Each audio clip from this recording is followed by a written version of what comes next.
Hey everybody, what's going on? And welcome back to Going Old School Retro Discussions with the most hated guinea pig on YouTube.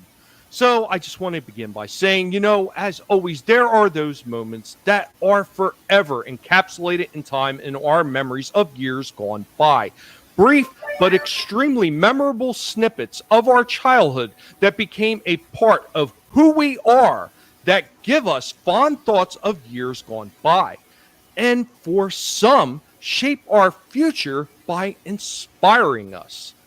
Never let those moments vanish from your life, and never let these franchises from years past disappear from your thoughts. So today we are joined by the crew. Slash and McSplitter, go ahead and tell the good people about yourself and where they can find you.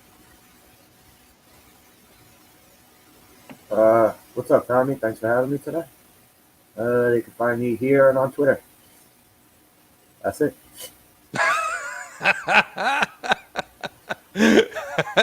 JJ, go ahead and tell the good people about yourself. All I can say is, damn, that was short and sweet. I wish I could do that. What's going on, everybody? It's your boy, JJ. You can find me a little bit everywhere. Of course, you can find me here on Monday nights with Tommy. Tuesday nights with Chris Knight, Danny Graham, and Onzo from Bigger Ford Entertainment over on the Chaos list on Chaos Central and Bigger Ford Entertainment. It's a simulcast broadcast, and you can find me on my channel. I do a weekly live stream called Randomness at its Finest. Random panel, random topics. You guys ought to come hang out. Check it out. You might enjoy yourselves. Thanks for having me on again, Tommy. Appreciate it. Oh, as always. And we have Shellback. Tim, go ahead and tell the good people about where they could find the turtle going ninja style. On the YouTubes and the Twitters, underneath the name you see on the screen, Shellback TJC. Go turtle, go turtle, go. Yeah. Yes, that's TJC, not THC. Yeah, just in case you don't want to mix that up. Might not go well. Death by Saber, I sent you a DM if you want to check it. So I'm going to start off by saying hello to the chat. The Time Prophet is here. Rennie A, welcome, my dear. McKinney. Okay, I'm going to say it right. McKinney 90. What's going on, bro? We also have Luffy as God. Always good to see you here. We also have Jens Petter. Always good to see Jens around. Jens is going to wind up stopping by at one of these points, hopefully. Death by Saber. We have Bone. Technically, I made it on time. Well, technically, you did. And if you're going by bear time, you're early. So we have Philip Gaming. What's going on? We got Random Brad Creator. What is up, brah? And we got Team Mango. What's going on? Nobody touches the mango. Nobody catches the mango. Nobody. Terry Rose. Hello there. It's always good to see everybody. And Curtis YZ. Man, thank you for coming, Curtis. Love that guy. So, as always, we like to talk about the things from years past. And I know last week we had a hell of an opening discussion. Hey, Parrot Head, how's it going, man? Good to see you. We had a good opening discussion when we were talking about the music from that time period. Oh, yeah. Now, I mean, you talk about just music and everything like that. What about some of the places, the brick and mortar shops that we remember when we were younger? Like, one of the ones that always stands out in my mind was Woolworths. Like, Woolworths was one of those stores. They were almost like a mini version of Kmart in a way. They had a little bit of everything. Yeah, Kmart. Is there any particular store that, besides Kmart that you had, Shell? Well, I don't know. I mean, like, how far back are we going? Well, I mean, we can go back to like the 70s, you know. Oh, because I mean, if we're talking, that far back, I mean, not a whole lot. I mean, I I lived out in BFE, so it's. I mean, I guess we had. I guess we had Walmart and Kmart and like J.C. Penney, places like that. Um, Even though we had to drive 20 miles to get there, but yeah. I mean, are we? What other kind of stores are we talking about?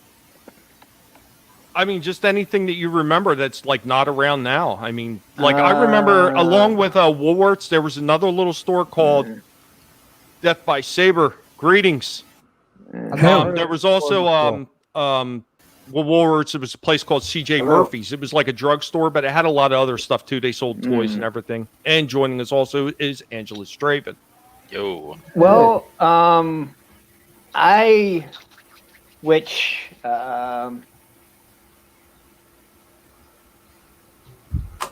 we didn't have one in my hometown. We just, it was like a couple of little mom and pop places, but we had these places called video rental stores, and you could get these things called VHS tapes.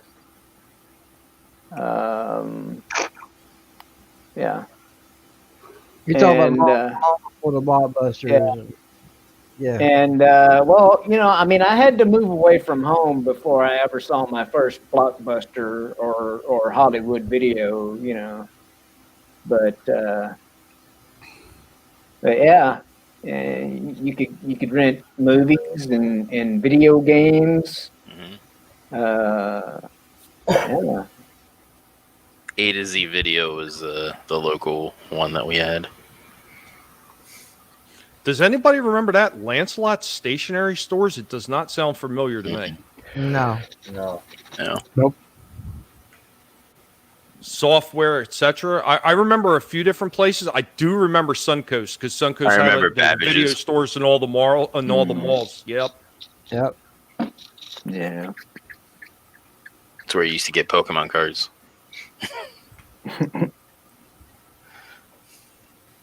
Yeah, man. As always, I ask everybody to go ahead and share the link out to the channel because YouTube just doesn't like to help me at all. So, hey, Mirror Sphere Origins, how's it going? Welcome, Credsox05. Greetings, West Coast Videos. So, Death by Saber, you just joined us. Go ahead and tell the people about yourself, and then yeah, let us know if there was any other places that you remember, like stores from back then when you were growing up. Yeah, I remember. Well, okay, I'm Death by Saber. Come check out my channel. I have a lot of weird stuff, a lot of parodies, Star Wars parodies. I have a good grape video that for some reason YouTube let me monetize. It flew under the radar, but check it out. It's called Liam Neeson Interview by Death by Saber. Check that out. But anyways, okay, the stores. I remember as a kid there was a store called Zodi's, and it was like a Kmart, Target. They would sell. I remember they sold gold by the roll. They had these gold chains on a roll, and you just, whatever length you wanted. And my mom would always take us there to have our picture taken, family picture. But I don't think Zodi's was around anywhere else because I live in California. So Did they ever have anything like a special, like I mean, I remember when I was growing up, like some of the big malls that we used to have near us, is they would actually have like events where, like, let's just say, for example, they had a guy come in a Spider-Man outfit, and I'm not talking about one of those chintzy cheap ones. I'm talking about a really good-looking one, like actually one that could have been worn in that 1970s Spider-Man show, minus the big silver bracelets, though.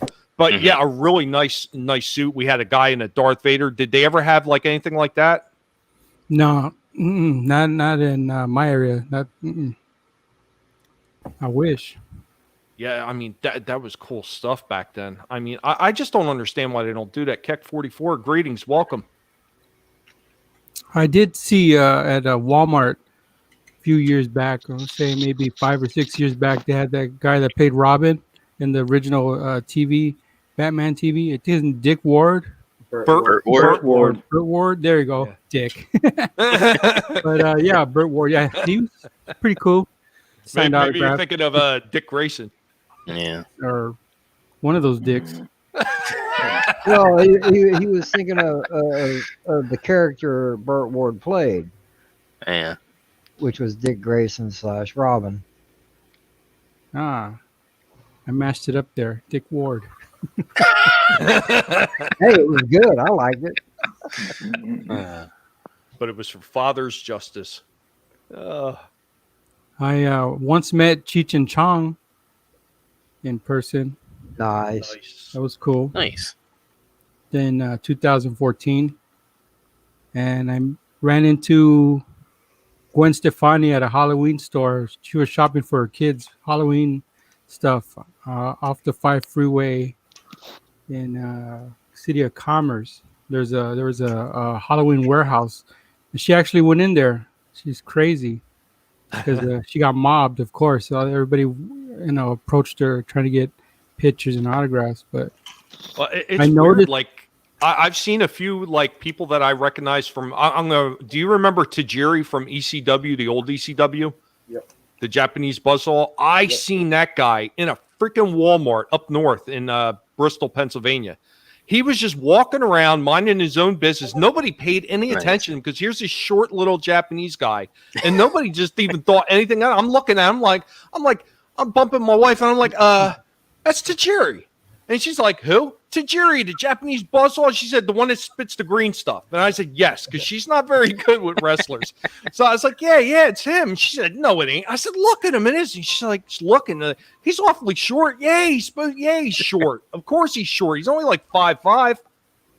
And she's like, yeah, it is him, isn't it? She said, why don't you go say hi? I sound like a bug. The guy's walking around the store shopping.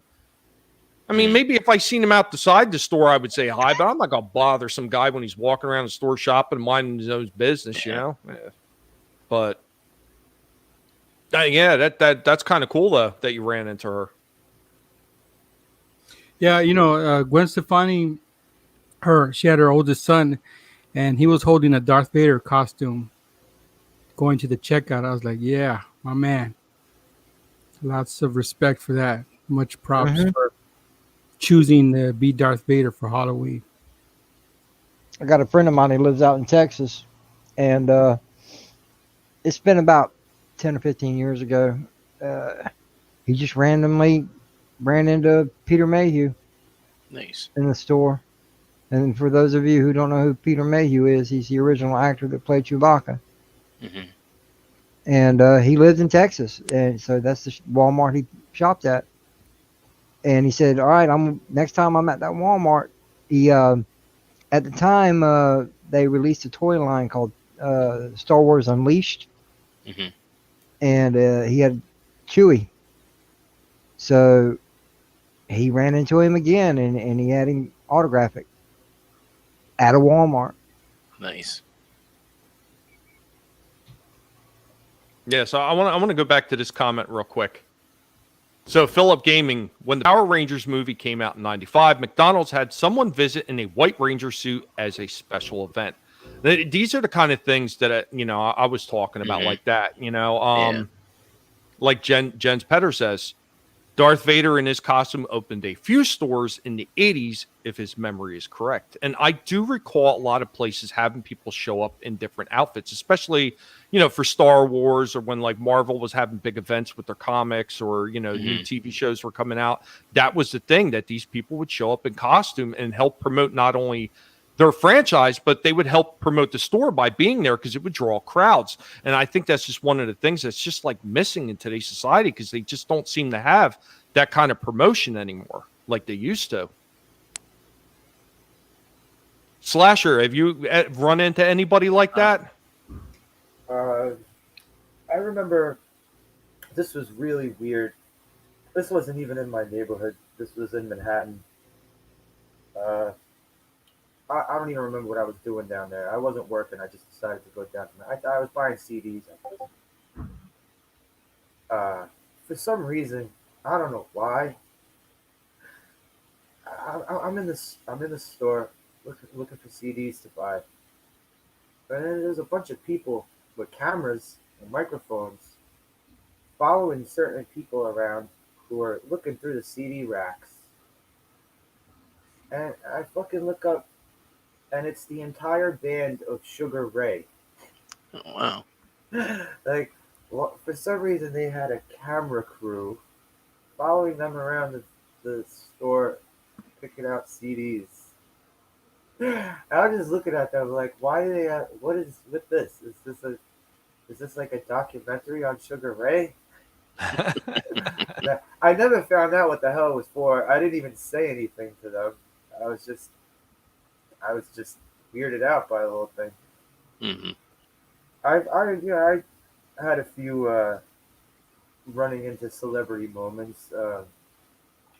Big Pussy from The Sopranos. He lives a few neighborhoods away from me, and I used to work in that neighborhood, and I would see him walking down the street once in a while.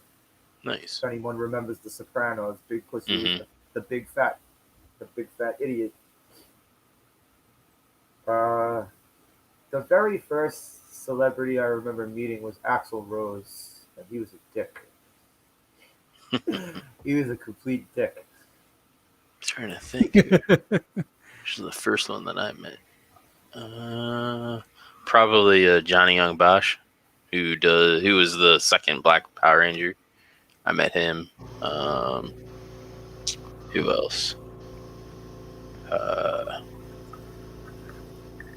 I met Betty White once. I met Betty White. Oh, nice. Yeah, that's nice. Oh, that's good. The only thing about Betty White is there's a very good chance of meeting her since she's going to live forever. Mm-hmm. I swear they must have put formaldehyde through her veins years ago because she ain't never going to die. I'm saying she's probably Yeah. gonna outlive me. She'll outlive all of us. Yeah.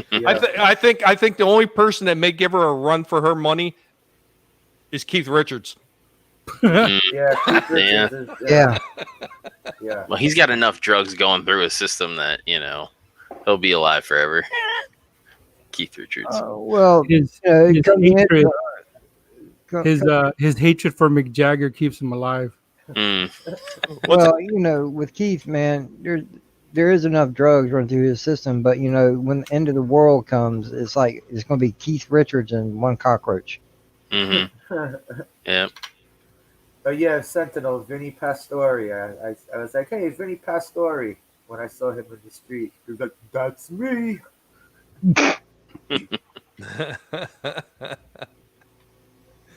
Yeah, most of the people I wound up bumping into were wrestlers. Like I met Kronos from the Eliminators. I met Jesus, what was his name? The Red Rooster, Terry Taylor. Terry Taylor. Oh, Tommy I Dreamer too. I met Tommy Dreamer. Tommy Dreamer. Well, I bumped into a lot of guys from there. I remember I was talking to the Sandman because he was up on one of the fire escapes drinking beer outside the ECW event that they were having in a CYO over there in Trenton, and he just didn't give a shit. I mean, who else did I bump in? I bumped into the Dudley Boys.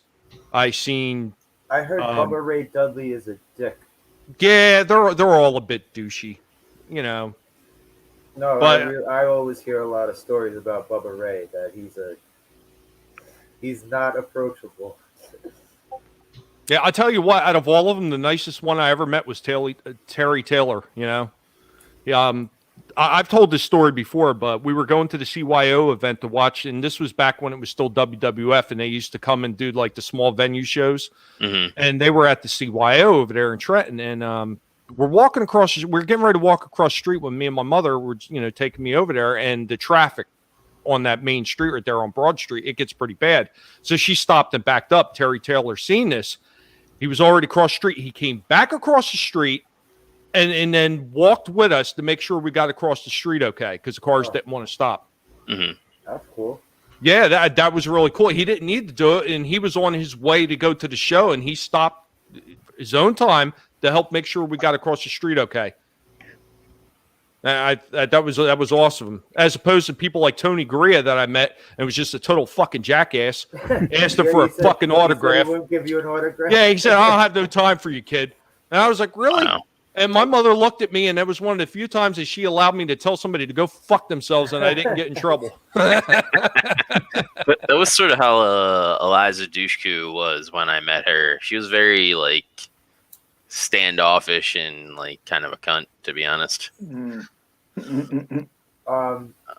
That's okay. Sabrina the Teenage Witch was that way too. No, Sentinel. I never met New Jack. I can't really say that I'm upset that I didn't. My friends met him. My friends met him. A lot of good stories in the chat. The best celebrity experience. I mean, I met a few people via USO tours when I was out on deployment. Like I said, one time there was what's her name that played Sabrina the Teenage Witch. Melissa. Yeah, she was more interested in flirting with the lieutenant behind her than messing with us enlisted guys, But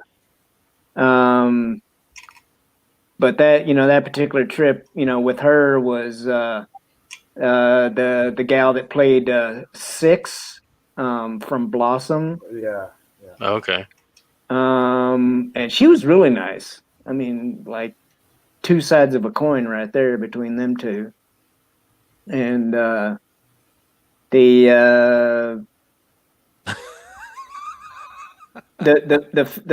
fat boy from Varsity Blues. Remember that movie? Mm-hmm. The guy that had the pet pig.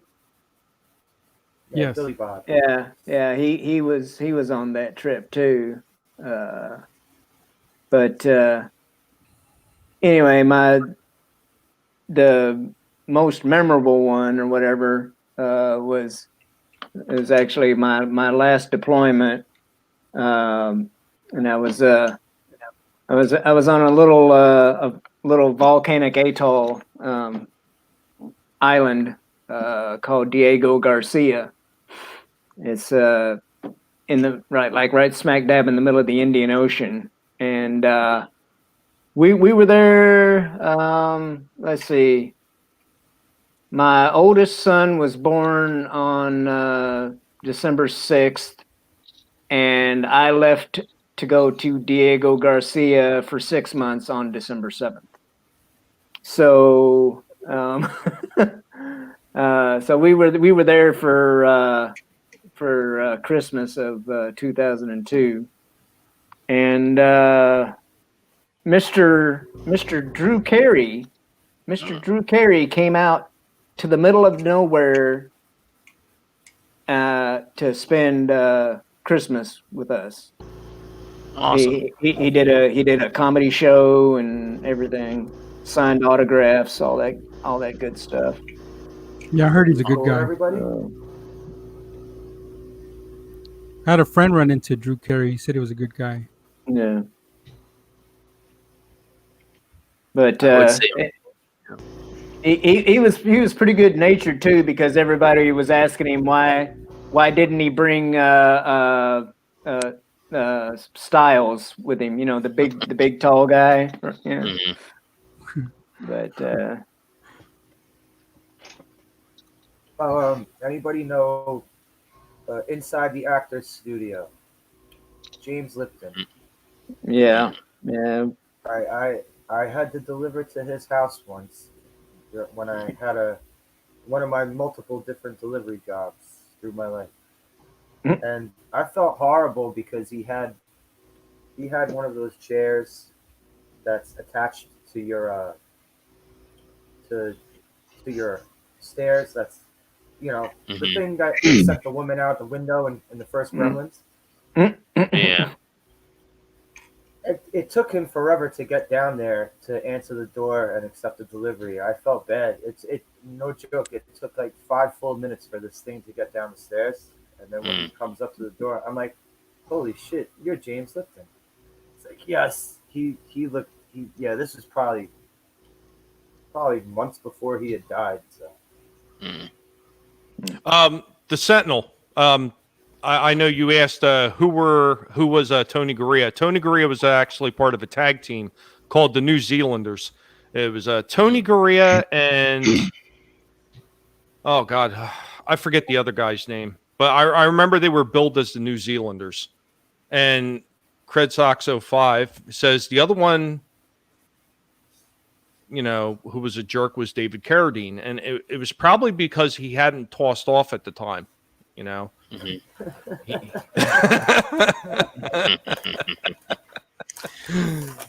I would say my favorite or my best experience with a celebrity was James Marsters, who played Spike in Angel and Buffy. He's just like the best like person to like try to start a conversation with you, and like because you know usually when you meet like a celebrity, you know it's got to kind of break that ice, you know, and then it's all smooth sailing after that. But he did that instead of like you trying to do all that stuff. And then John Barrowman is probably the other one, who was Jack Harkness from Doctor Who, and then he's the Black Arrow from Arrow, and he was awesome. And Michael Rooker came out from the like they had like things blocking off from like backstage, I guess you could say. He came out behind the curtain and was like, "Oh, hey guys," and then like shot the shit with John Barrowman like right there, like pretty much like, you know, maybe an arm's length away from me, like just shooting the shit. And did he say he was Mary Poppins, y'all? No, but that isn't the first time that I've seen Michael Rooker like just chilling with the like out with the fans and stuff. One time I was in line to see Jason David Frank, who was the Green Ranger, and he did the same thing. He just like walks by and like waves at everybody. He's like, "Hey guys," and then you know goes about his business. It's like they don't have to do that. They could be super snobbish and standoffish, but they actually thank the fans and care about the people that, you know, give them work. I'm going to take a stop, and I'm going to thank everybody else that's shown up. Tim and Flip, Soul Assassin, what's going on, people? Fenrir Fire, what is up, buddy? Ancient One, good to see you. Snow Dub is in the house. What's up, guys? Hail Snow Dub. Yeah. Good to see you all. Remember, please remember to share the stream out. Smack the like button like it's an unwanted child, and keep the good times rolling. So, The hell?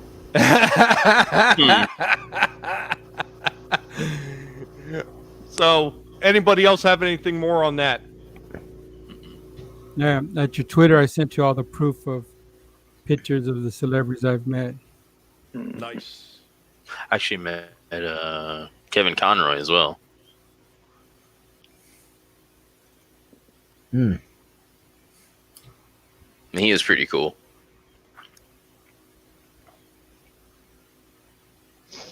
Oh, that's freaking Yeah. awesome. That is really cool.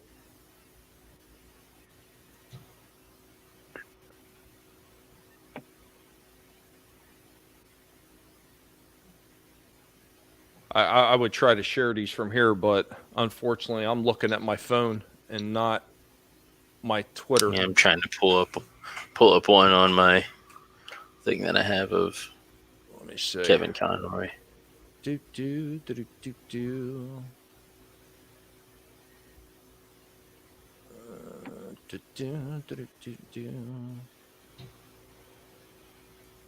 Justin Turner, Dodgers third baseman. Nice.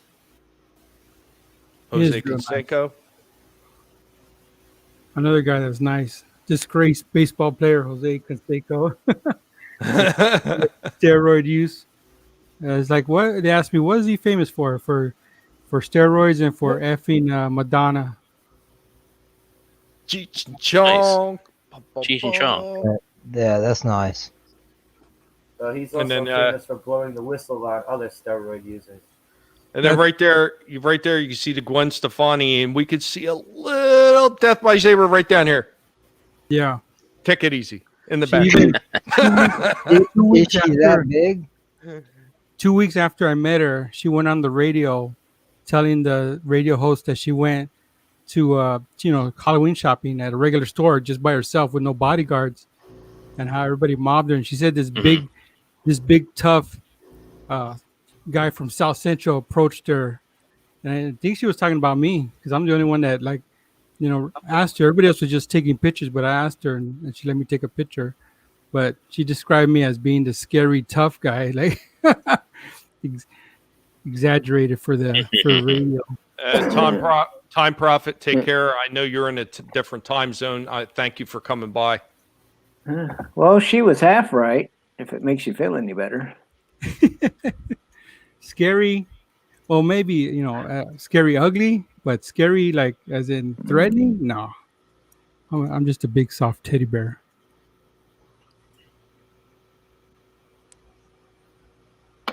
Yeah, man. Anybody else want to share anything else on that before we move on to the next? Yeah, hold on. I got a picture of. Got a picture? Go ahead and share that. Just make sure it ain't no nudes. Got to check for porn. Oh no, you're good. You're good. That's me. But I'm dressed as Deadpool in that, and that's Kevin Conroy, who voices Batman from the animated series. But that was before, I want to say, before Arkham Knight came out. So, but yeah. Renier, have a good one. Thank you for coming through. Always appreciate when you're here. Big hugs. Have a good Sadly, night, I don't have the night, Rennie. Sadly, I don't have the picture that he signed of Batman from the animated series because I got that for my ex, and yeah. Oh, well, yeah. Okay. Yeah. But I have the picture of me with him, so that's, I guess, better.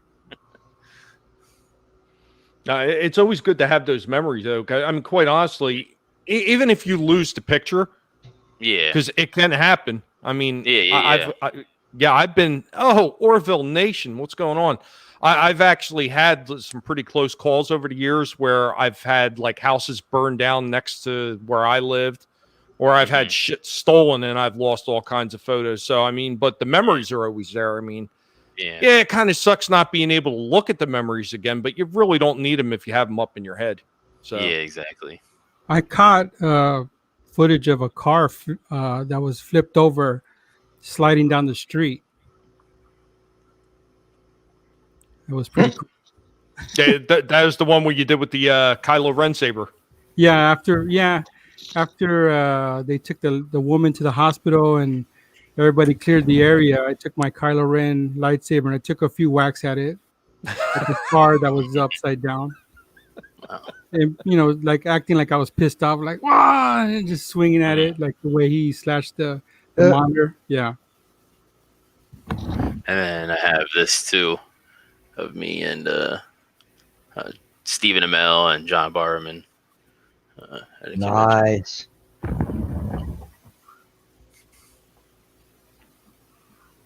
That's awesome. That really is a lot of fun when you get to meet people like that too. Yeah. They were both really nice to meet, and so was met Katie Cassidy also from the show, and she was pretty nice too. Cred Sox 5 says also met Julie Newmar. Dang, I'm remembering slowly but surely. I think that's happened to everybody at some point. I met John Schneider back in his Dukes of Hazzard days. Yeah. Nice. And say like I've only been to like one Comic-Con or whatever, and but I didn't get to I didn't get to meet anybody because I budget. Yeah. I was like, oh, hey, you want to meet them and shake their hand, take a picture? That'll be like $120. I'm like, Yeah. what? No. Depends on the celebrity too. Yeah. Yep. That's usually what we go for. Like I'm we do. I'll wait. Besides, I had more fun going around interviewing cosplayers. So, oh yeah, there was some nice, very nice. It Hey, is. CJ. I know exactly what you're talking about there, Shell. But okay, so I'm actually going to start off with another discussion. And I actually wanted to talk about this one for a while. It's one of my favorite TV shows, like one of my favorite TV shows of all time. I don't know what it is about this TV show, but it just cracked me up. So this one was created by Reinhold Weege, and it ran from 1984 to 1992, and that is Night Court. So for anybody in the chat who doesn't know what Night Court is, Night Court was basically a sitcom, I guess you would say it was.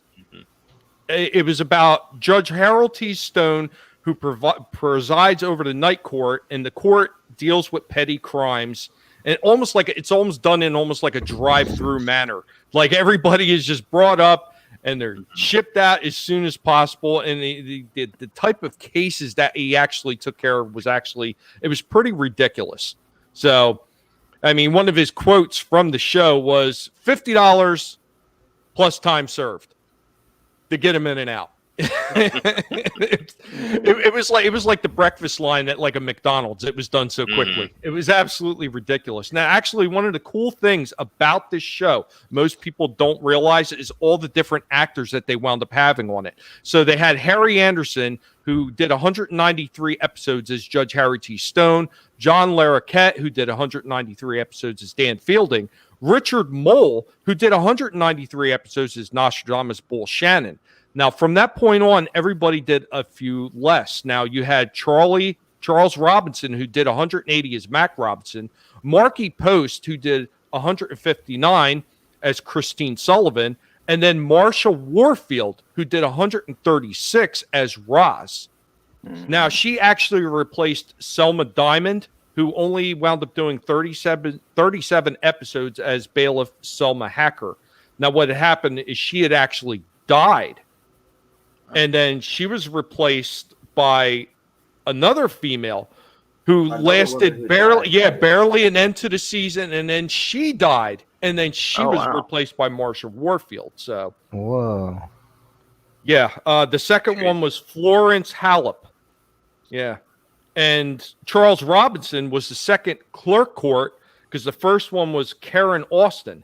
And she lasted for I think it was about a season and a half, and then they got rid of her.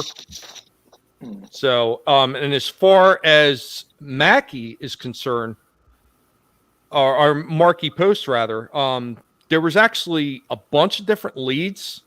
There were 6 female leads, like total, but what was it, like 3 or 4 of them were just for the district or the district attorney. So originally they wanted Marky Post, but she couldn't make it because she was originally still contracted to be on the Fall Guy. So they wound up bringing in Gail Strickland for the pilot. She only lasted the pilot, and then they replaced her with Paula Kelly. Then in season 2, they brought in Ellen Foley. And then they finally brought in Marky Post for season 3. So they had actually gone through quite a different people just on the initial cast. Now, there was also... but they had a lot of guests that came on. Now, one of the things that they did is they actually wrote the part of Harry Anderson. They didn't write the part for Harry Anderson, I should say. They actually wrote the idea of Judge T. Stone well ahead of Harry Anderson ever signing on. And they had already written the part as this judge being a bit of a magician and a prankster and a joker, and his name was going to be Harry. So it happened to be dumb luck that Harry Anderson wound up coming on, because he wasn't even the first choice for the judge either. Now, they wound up having all these different guests. And one of the things that they did is they made Harry be a huge fan of Mel Torme. And Mel Torme actually wound up coming in for over 10 episodes as himself on the show because, and it actually revitalized his career too, which is kind of funny. So here's some of the other names of people you may recognize that were on the show. Brent Spiner, 6 episodes as Bob Wheeler. Does anybody not know who Brent Spiner is? He's also in Cheers too. Yes. So was Harry Anderson. Yes, and he Harry played a Anderson guy was named a Harry who was a magician. Yes. Yeah, swindler, and he was a swindler. Yep. The con man. Hey, Final Death Star, how's it going? They also had. Is that what got him? Is that what got him the role on Night Court? Him being on Cheers? No, because Night Court was 1984 and Cheers was 1983. So by the time he was on Night Court, he was appearing on Cheers at the same time. Yeah, it should have been. It was right around the same time. There's actually a few sites out there are going to tell you, oh no, it was Cheers that inspired the role, but no, because he didn't show up right away in that first series, the first season of Cheers. As a matter of fact, I don't think we've seen Harry until like the second or third season. So there's a lot of people that just don't do their homework. Yeah, I want to see season 2 because I was watching that recently. I need to finish that actually. But yeah, here, let me And embarrassingly, that's not even a word, but I'm making it up. Enough. I was on Han Star's Name That Tune last night, nuts. and one of the categories was TV themes, and they played Night Court's theme. I thought it was something else. It was too late. I never watched Night Court, but I like seen a couple episodes here and there, like in passing, growing up. Mm-hmm. So. Oh, I used to love Night Court. I wish I could still watch it. All right, let's see Bull if I can is do this. Bull is The one I remember. Two-Face on Batman the Animated Series. Yeah. Oh, I wow. remember that tall bailiff. I thought he was hilarious. Yeah, Mole. Bull. Not the Richard bailiff. Mole. Bull. Yeah, Richard Mole was a bailiff. No, not him. Yeah. Not him. I Oh, mean, Robinson? yeah. Oh, yeah, I yeah. forgot about him. Yeah, the clerk court. Yeah. Matt. Yeah, and those three right there, they were the only 3 that wound up being through the entire series from beginning to end. So, and now I don't know if everybody forgot that he had a puppet. He was not a puppet phobe. No puppet phobia there. That puppet looks. I just exactly remember they like did him, like too. the Bully Bully song with him, like as like a, how they like what is it? Promote the show. They use that with him and did like clips from Night Court with that song. No, Ollie. Tommy just mentioned that the part wasn't wrote specifically for Harry Anderson. Yeah, no, it was actually written before he signed on because they had somebody else in mind. Admiral Oliver Franklin Doom, what's going on? Welcome, Toxic Man Flu. Welcome. Nice to see all you guys here. Remember to share the link. I truly would appreciate it. So, some of the other people that were on it were Pam Grier. She was on for 3 episodes. What's that? Who were they going to have before Harry Anderson? Originally? I got to look through my notes for that one. But hold on. I got to find it. I got so many notes sitting here. Blah, blah, blah. Okay. Robert Klein was originally going to be offered the part. Wait. Yeah, Larry from Three's Company? Yeah. But the salary negotiations had fallen through. And one of the funny They things broke about that it, part from Harry from Three's Company. Holy shit! yeah, Wow. yeah, actually, this series was actually supposed to start a year earlier, but the NBC did not have enough faith in an unknown talent such as Harry Anderson, and that's why they pushed it off for a little bit longer. So, how about this one? One episode, Michael J. Fox was on. Oh wow. I can't say I caught that one. I did. I remember that episode. I Long did time see ago. the episode with. I did see the episode with Ogre from Revenge of the Nerds, though. Oh nice. Tell Jolene, hey. I don't know why, but the episode or whatever that sticks out to me the most was the like the old Japanese guy. That I don't know if he was in I don't know if he was in a bathhouse or something. Anyway, he got brought in, and part of the details of the case, they were talking about him, having relations with multiple women at the same time or whatever, and for 4 or 5 hours. And Harry and Dan were all bowing and everything to him, but So, how about this one?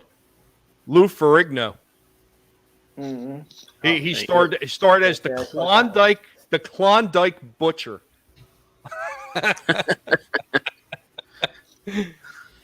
All right, now here's the name, Nana Visitor. Yep.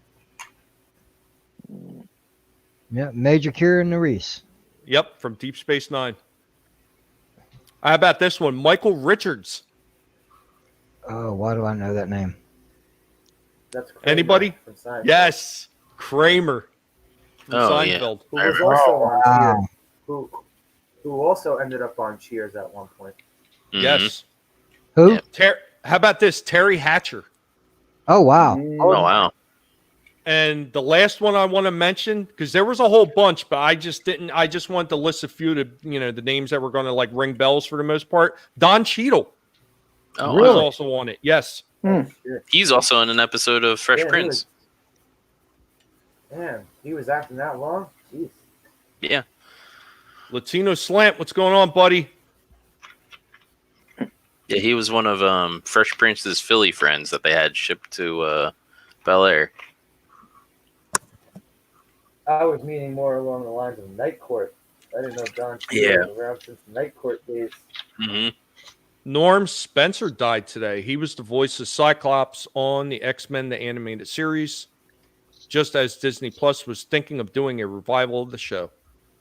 Yeah, you know what? The creator of Scooby-Doo died not that long ago. It was maybe 3 or 4 days ago, maybe 5 at the most. Yeah. And then, of course, I heard about that. the news of Bozeman. Or hmm right? Yeah. Mm-hmm. Did I say that right? Yeah. Okay.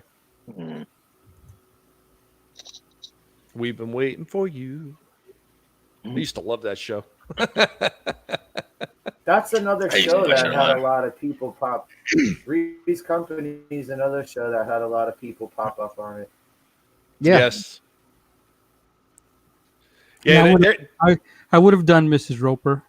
I know she was hurting for it. Oh man, that's Mrs. Roper. Oh. that's like some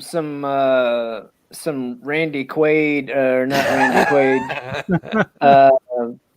With the lights off, of course. Some Woody. Wasn't it Woody Harrelson? Was it Woody Harrelson that had? Oh yeah, with the Kingpin. for He the had a big Reunion. brand. Yeah. He unclogged whatever. hmm I always like Suzanne Summers in that, and then she went on to be in Step by Step. Nah. Joyce DeWitt, man. Janet. Janet was nice too. Priscilla Barnes Yeah, for me. from Janet. Yeah. Is there a wrong answer there? No. No, not really. No. Yeah, I talking about Night Court before we finish up and we move on to something else. I mean, that was one of those shows that kind of like, I don't know, it kept me captivated when I was watching it. Like when they started showing like the late night replays of it where they'd have multiple, episodes on, man, I could just sit there and binge those things. I mean, if there was a streaming service right now that had Night Court on it, I would be binging it. Oh yeah. Unfortunately, they don't. Yep. John Larroquette. There's a lot of John Larroquette played such a great sleazeball. Well, you know what's funny about him, Slasher? There was one episode where he was doing something where he had a psychotic girlfriend that had him locked up in a hotel room or something, and the TV plays a commercial saying back to the Texas Chainsaw Massacre, and he's like, already seen that.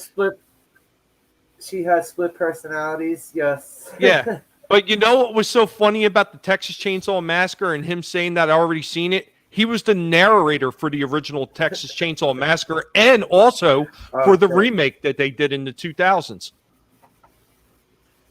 I didn't know that. Yeah. No, there's a lot. He was like the original Quagmire. There's a lot of great old school TV shows that streaming services need to put on their services because, man, I'm gonna tell you what, they ain't doing nothing but collecting dust, man. Put them out there. Yeah. Problem is with today's culture, like you'd be surprised if they even get put on. Like I'm surprised Cheers isn't getting canceled. Like, is there any TV service that has that shows Black Sheep Squadron? I still pay. But I watch. I don't have cable. I use an antenna. There's a TV station called H&I. It's called Heroes and Icons. And I have that. I think it's Saturday evening. They play. It's called Tour of Duty. A block of different old wartime shows and Black Sheep Squadrons on there every Saturday. I used to watch that. Yeah. Which I have John was on that too. Yeah. I have that complete collection of that Tour of Duty TV series. The only problem with it is the way that they do the sound when they converted it to the digital format sucks so bad that the music is so overbearingly loud. You got to turn the volume down. And then once the music goes away or the blasting and the gunfire goes away and they're talking, you can't hear a fucking thing. So you got to turn it all the way up. And then all of a sudden something explodes and your eardrums pop. Yeah. They when they had that show and they had China Beach too. But, which introduced us to Dana Delaney and Mark Helgenberger. Mark Helgenberger, yeah. But going back to John Larroquette, people may remember him as the douchebag officer in Stripes. Yes. And in the Twilight Zone movie, he was when the racist guy was put into that other world. John Larroquette was like the lead Klan member or something. If anyone remembers the Twilight Zone 80s movie. Yeah, I remember it. There was also another movie he was in. He played either first or second seat to Bronson Pinchot, which was Balky from Perfect Strangers. The movie was called Second Sight. Yeah, but yeah, Perfect Strangers. Shit, I haven't heard of that movie in forever. Holy shit. Yeah. Or Serge from Beverly Hills Cop. Lemon twist.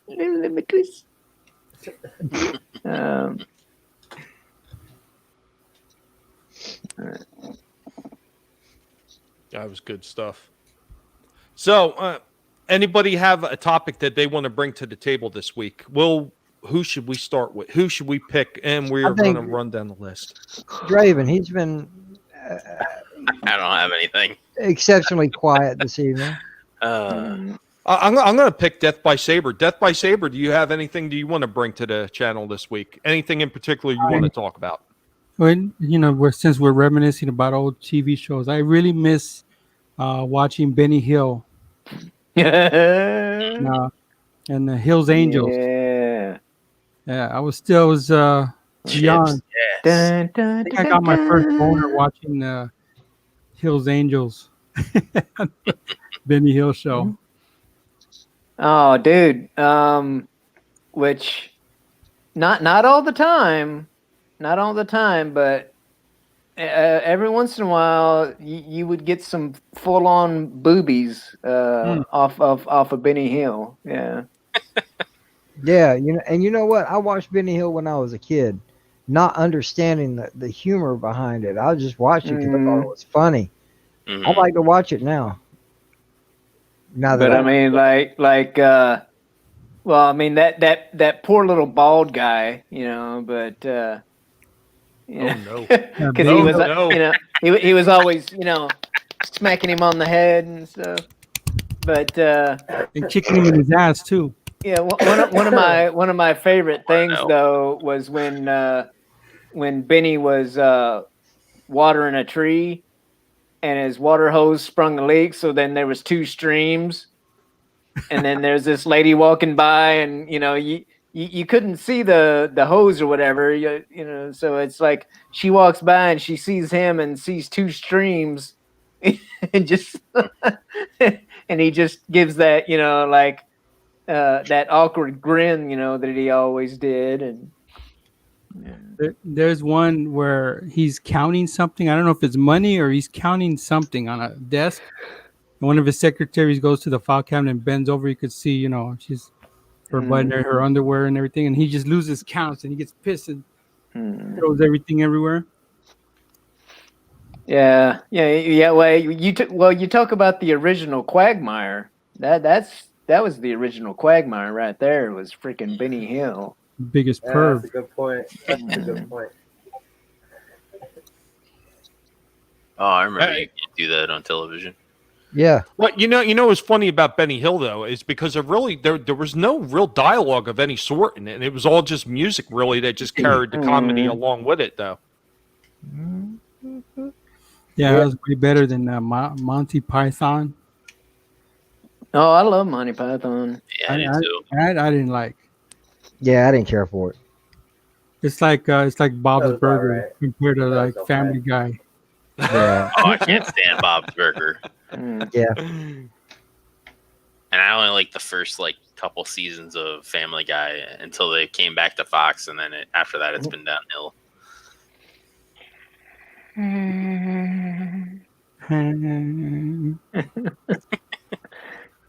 You're so fat. You've got your own orbit. Well, I would say out of that fight, Fenrir Fire, I would say Mr. Bean loses. I would marry Benny Hill, Yeah. kill Monty Python, and F Mr. Bean. Mr. Bean is such a wild card that he would probably destroy everybody. Yeah, I don't know. But I always loved watching Mr. Bean. Hee-Haw beats them all though for that kind of. Well, even I'd marry Benny Hill because trust me, all the stuff he had around, you had all the effing you can deal with. Those beautiful women, Hills Angels. I don't remember that show. Got it. I mean, I remember Charlie's Angels. yeah, I mean, there were so many good shows back then that they've tried to redo, and they just fail to catch that original magic that they had in those shows back then. I mean, let's put it this way. You think about even some of the goofier shows that used to be on back then, like BJ and the Bear. Yep. A Man and His Monkey. There is a tried and true story right there. That is something for all men to enjoy. A Man and His Monkey. Who can't get behind that story? Anybody? Really? Can you? Feminist. And think about them trying to redo that today. Just think about it. Just the title alone. The title alone would upset people. Well, that and there's one character that would make them flip out. Stax, you remember Stax? Mm-hmm. Yeah. And her well, her twin sister was on there too, right? I think. Well, I was just a kid when the show was on TV, so I don't remember all that well as far as that goes. But who? Come on, if you watch the show, who doesn't remember Stax? Mm.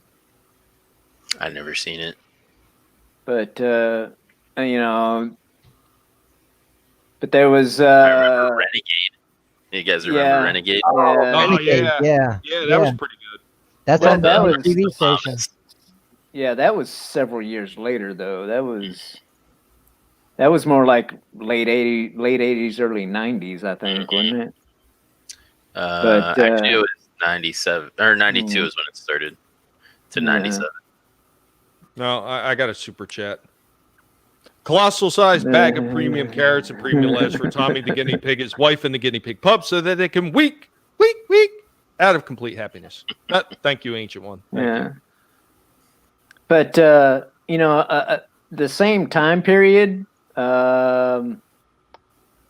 we had a couple of good sci-fi shows back in that day.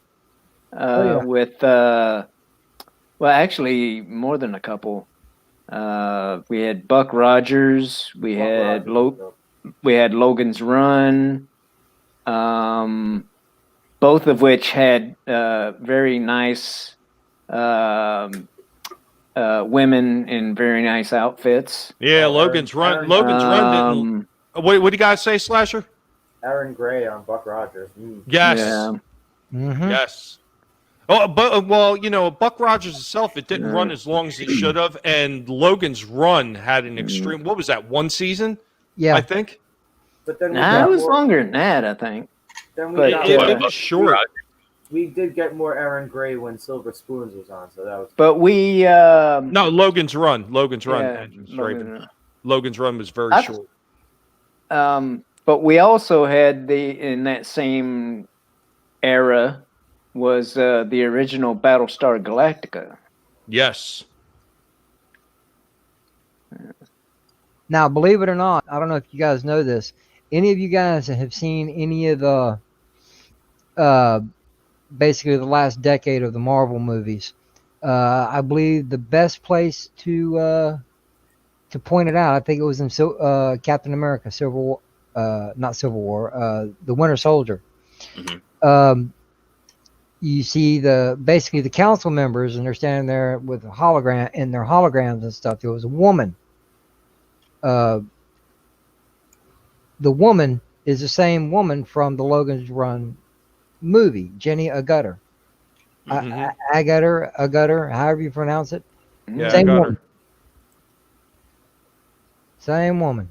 And she was still kind of cute then, too, for an Yeah. older lady. Logan's Run was only from 77 to 78. Yeah, I knew it was short. I knew it was extreme because I did. September of 77 to February of 78. Yeah, like quite some Like, time really ago, I extreme. did. Quite some time ago, I did a review of the movie, and I did briefly talk about the TV show, and I knew it was short. But I want to ask anybody if they know this one. So, Cred Sox 05 says, anyone remember Automan? Yes. No. Yes. I watched the crap out of that show, and I loved it because it was basically the first version of Tron. How old was this? Oh, 70s? Hmm. 70s or 80s? 83. Or it came out. It was or it Uh, came out after the first Tron movie. Either or, it's before or after, but I believe Tron was an inspiration for it. Either way. I honestly don't remember. I would actually have to see it, you know, and see if it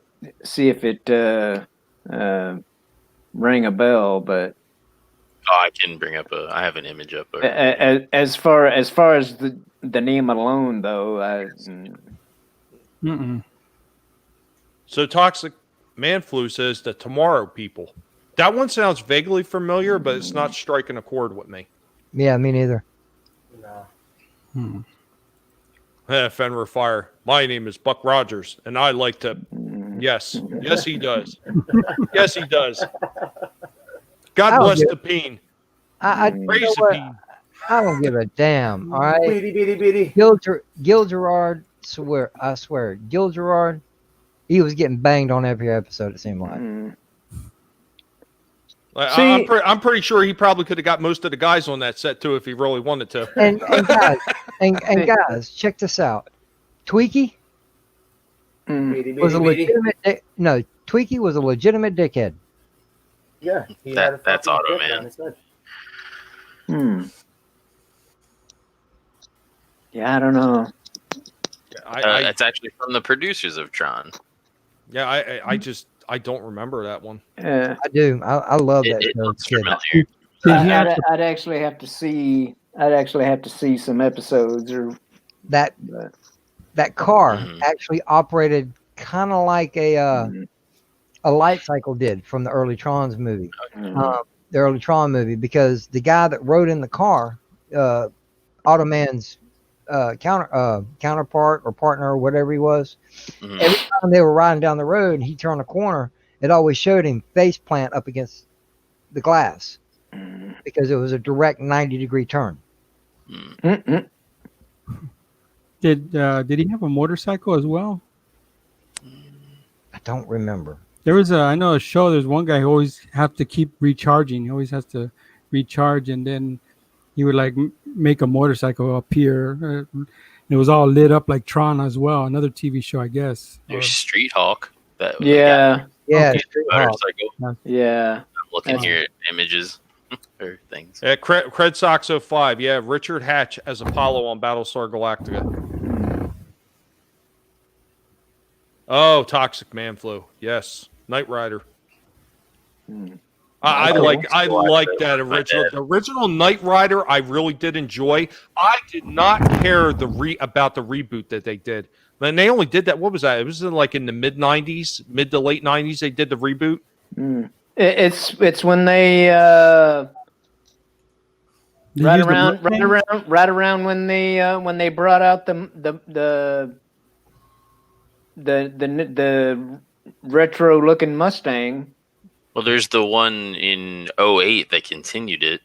Yeah, wasn't that wait a minute. Wasn't it called Team Knight Rider? What, the one in 08? No. blast. No, the one before that. Let me see. Because they had the Mustang, but before that, I think in the earlier episodes they had Kit, and no, that wasn't Hoff. Never mind. I got my shows mixed up. Well, I Because know they had another Knight Rider, and I'm pretty sure it was in Yeah, the 90s. Team Knight Rider cars. Or yeah, there was a Team Knight Rider. That was in 97. Okay. Yeah, I knew there was one in the 90s, and I remembered it was horrible. Yeah, because it had like a red car and a truck and an SUV. I'm just stuck on the princess from Buck Rogers. So oh yeah. You know, one of the few TV series I think it was nowhere good as the original. I really thought the original was better, even though it was a bit more campy. Is when they redid the Dark Shadows. Dark Shadows. I used to watch the watched old that. Dark Shadows with my mother because my mother was into all those older shows like Psycho and like anything like creepy. My mother was into it. She was weird. But yeah, I liked the original Dark Shadows with Barnabas Collins, and then they did a remake of that sometime in the late 90s. And I mean, it was all right, but I still don't think it was good as the original. I like the movie. I like the movie Johnny they did Depp with movie? Johnny Depp. Yeah. With Johnny Depp. Yeah. It was good for what it was, but it was a comedy remake. So I mean, they weren't trying Yeah, to but take it that's serious. what Dark Shadows was, man. The original Dark Shadows wasn't so much of a comedy. That was more serious. The original one, the original black and white, that was a little bit more serious. It has vampires in it. I need to watch it. But I mean, it's just a classic line though when because he like asks the girl whatever she wants for her birthday, and she's like, okay, I want Alice Cooper to come perform, and he gets Alice Cooper without even knowing who it is, and he's like, ugliest woman I've ever seen.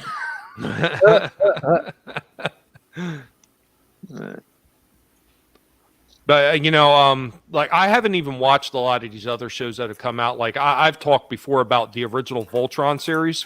Like I love the original Voltron cartoon that came out, and I tried watching that Netflix version, and I got maybe 2 seasons in, and I gave up because I couldn't tolerate it. Because I think I don't know, there's something that seems to be lost in translation when they try to redo some of these series. So. But speaking of vampire shows, Forever Night. Yep. $6 Million Man. Yeah, Death by Saber. Those stupid sound effects that they used for that, but it was still good. Do you mean Now, I had Lee Majors in it, right? Yes. Yeah. now this was more in the 90s. But the Highlander series with Adrian Paul, dude, I love the Highlander series. I like that too. The guy who was in Night Court was in an episode of that as a mortal. Yeah, he was a bad guy. I think he was the first episode, if I'm not mistaken. Yeah. Who, Richard Mole? Yeah. Yeah, he was like a dare I say, like a Kurgan type character or whatever. Yeah. Yeah. But I mean, they had crap. What's her name? I know it as well as my own. But she was a former Miss USA or Miss America or something like Vanessa that. Williams? No. She was a white chick. Looking it up now. But Didn't they do a movie? Didn't they do a movie with both Christopher Lambert and the dude Yeah. from the series? Yeah, that was later on in the Highlander series when they were like falling apart by then. Yeah. Well, the series was like over, I think. No, I'm talking about the series of movies. When they were doing the sequels. Yeah. I'm going to tell you another one I felt like they beat to death is when they did The Crow. I mean, granted, that's later on, and that's kind of getting out of our retrospective time frame. But when you're talking about movies that I like that were they were loosely based on the comic books that were they came out in what was that, the mid to late 80s, the original ones by James O'Barr. I think so. And so it kind of plays into the retro theme. So he did those original comic books, and when they turned it into a movie, they did a fairly good job. They did a fairly good job on the first movie. The second one was but it wasn't as good as the first. By the time you got to the third and then the fourth one, and I didn't the third one. Didn't they do a fifth one too? They did a fourth one. They didn't do a fifth. This is the fourth one. It has David Boreanaz in it and Eddie Furlong as the Crow. Which is the one? Reed is in it.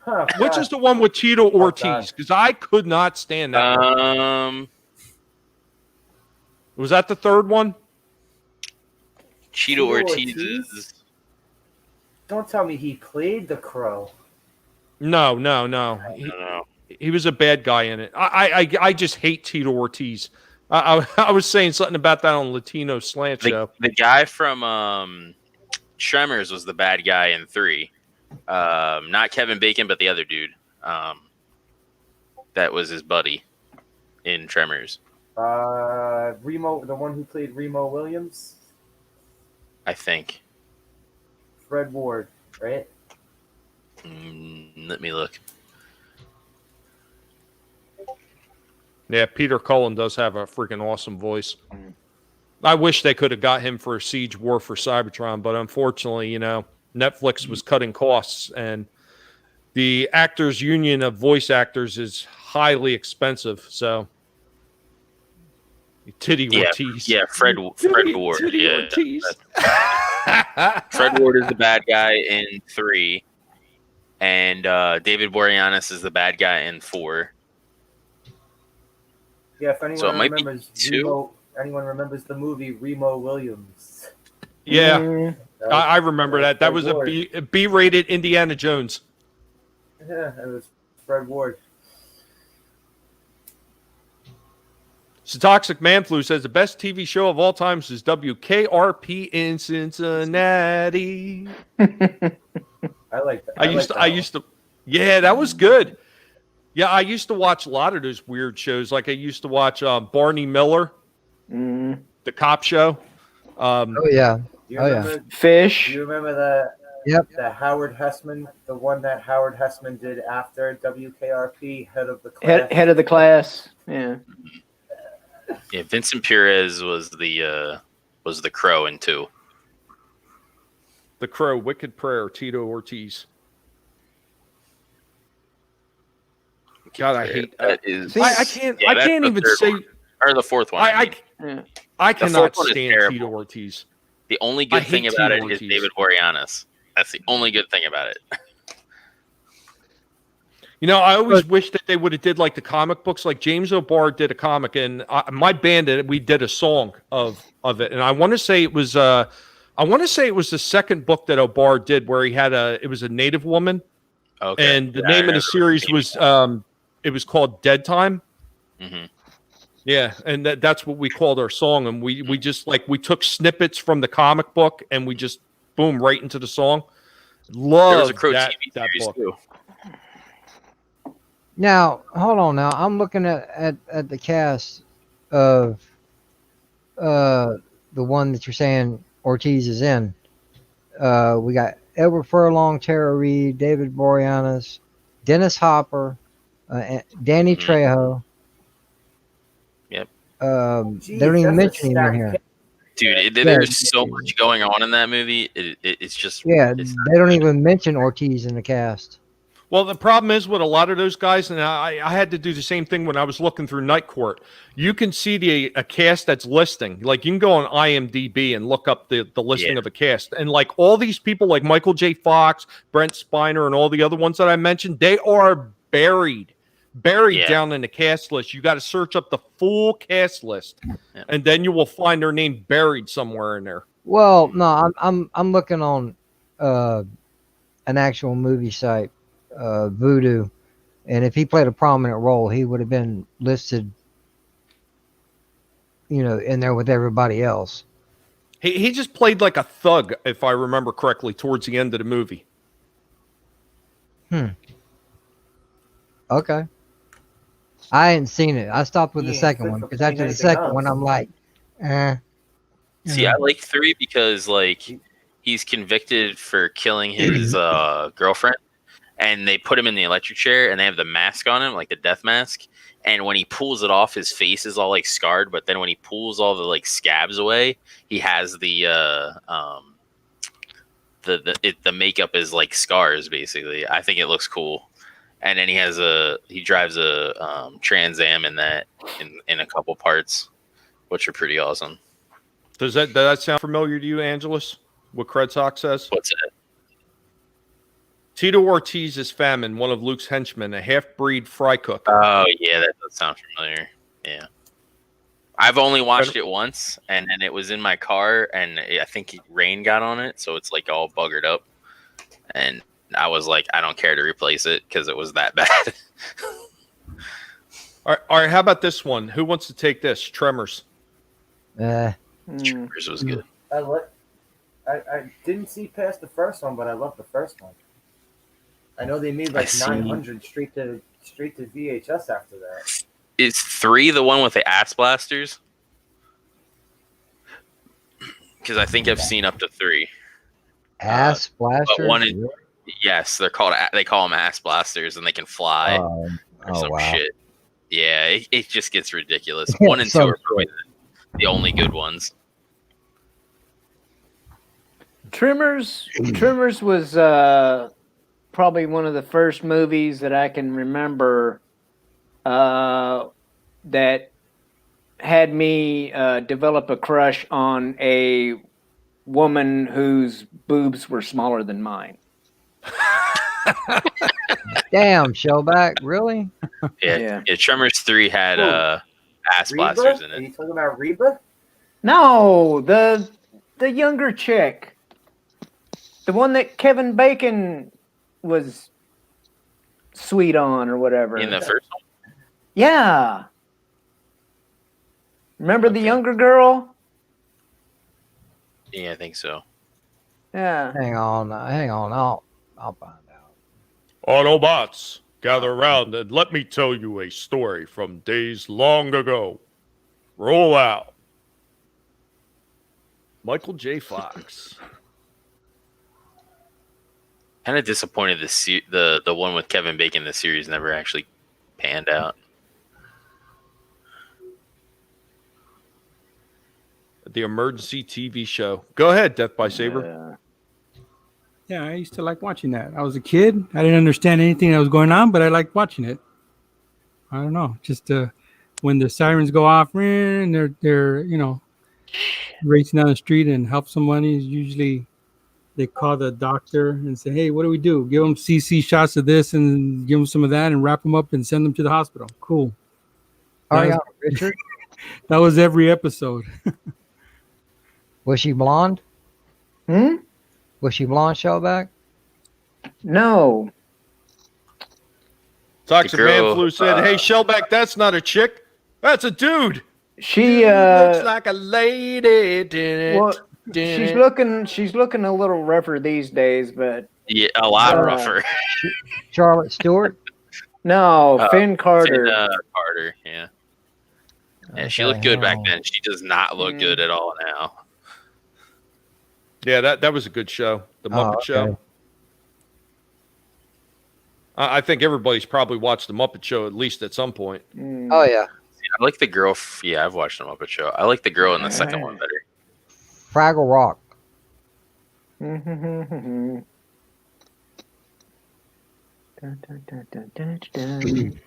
I mean, Let the music play. Down in Fraggle Rock. Down in Fraggle Rock. I can't do Fraggle Rock. I tried to watch that like recently. It did not hold up for me. Oh, dude, what? The little Couldn't construction. do it. The little I loved it as a construction kid. guys alone were worth it, man. I know, Come but on. I loved it as a kid. So I was like, yeah, I want to go back and watch it. And I tried to watch it, and I'm like, this doesn't make sense at all. oh god, Like, I bet you Slasher. You'll probably know that. Maybe Angela Straver or possibly even Death by Saber. They had the one. It was It was brought over from Japan, and the kid would actually he did something where he turned into almost like something that looked like a giant silver and red robot. Ultraman. VR Troopers. Ultraman. Yes. Ultraman. Oh yeah. Ultraman. Ultraman. I watched Ultraman. It was a live action show back in the 80s. Mm-hmm. Yes.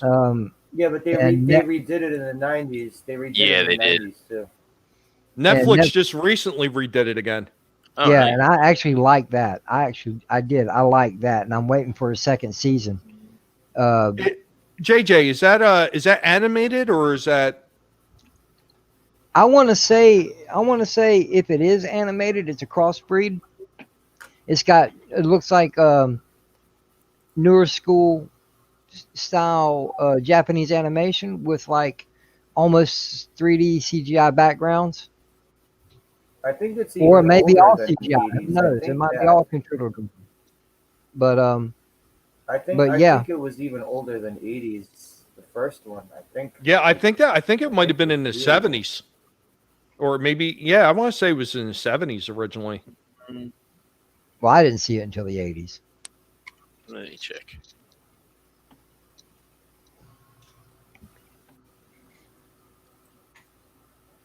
Yeah. Oh, first episode 66, but that's might be from Japan. And then the final episode was 67. Yes. Ultraman. Ultraman? Girl bot that shot Ultraman. boot missiles. Yeah. Yeah. Yeah, I was thinking you were talking about Transor Z. No, I was I off. don't think the 90s one lasted very long when they rebooted in the 90s. I don't think it lasted more than a season or two. Yeah, Hey, you guys want to see? You want to see too much goodness for one photo? And that was a kids show. The boob missile. Look at that. Both of them in the same shot. Joey shot both one, Oh. the left one and the right one, Yeah. or vice versa. But like, shoom, shoom. Miss Like- Erin Gray and Miss Pamela Hensley. Yeah, and similar outfits too. That just makes it Mm. even better. That's when you wind up going off like a side by side shotgun. Wow. Don't hurt nobody, Tommy. Are those Well, the this girls is- from Cannonball Run 2? No. Oh. Well, Catherine Bach was one of the girls from Cannonball Run too. Hmm. Yeah, she was in 2, and then 1 was the blonde chick or whatever. But I think Adrienne Barbeau was in both of them, right? Wasn't she? As one of the Lamborghini girls. Yeah. It's been so long since I've seen it. Ultra Series, was that the name of the one in the 90s? For Ultraman? I have no clue. Hmm. I think they might have did a series in the 90s, but I remember the latest one was in the 2000s. So I want to say yeah. the last one was like 2013 or 14, or maybe even later. What are you talking about, Ultraman? Yeah, the Last year. Netflix. Oh, that was only last year. I thought believe that so. was It I thought that was a few either years ago. last year or it was either 18 or 19. Yeah, it's still rather newish, so to speak. Now, I'm about to take my man card down a peg. I don't know when it came out, but I think it was called the Dynamite Duo. And these two women superheroes. I don't know that one. What was that one about? It was just like basically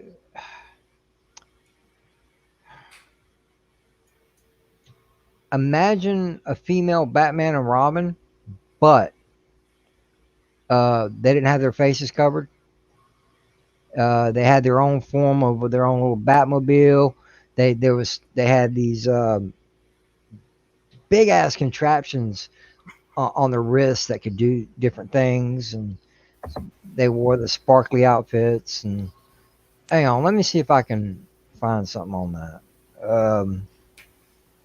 It was cheesy, but I thought it was good. For a young boy, Wow, that's bright. You're blinding, sir.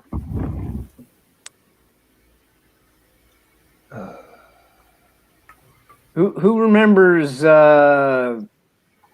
cartoons like G-Force and Yeah, Battle of the Planets or G-Force. and Electro Woman and Dyna Girl. Yeah, that one.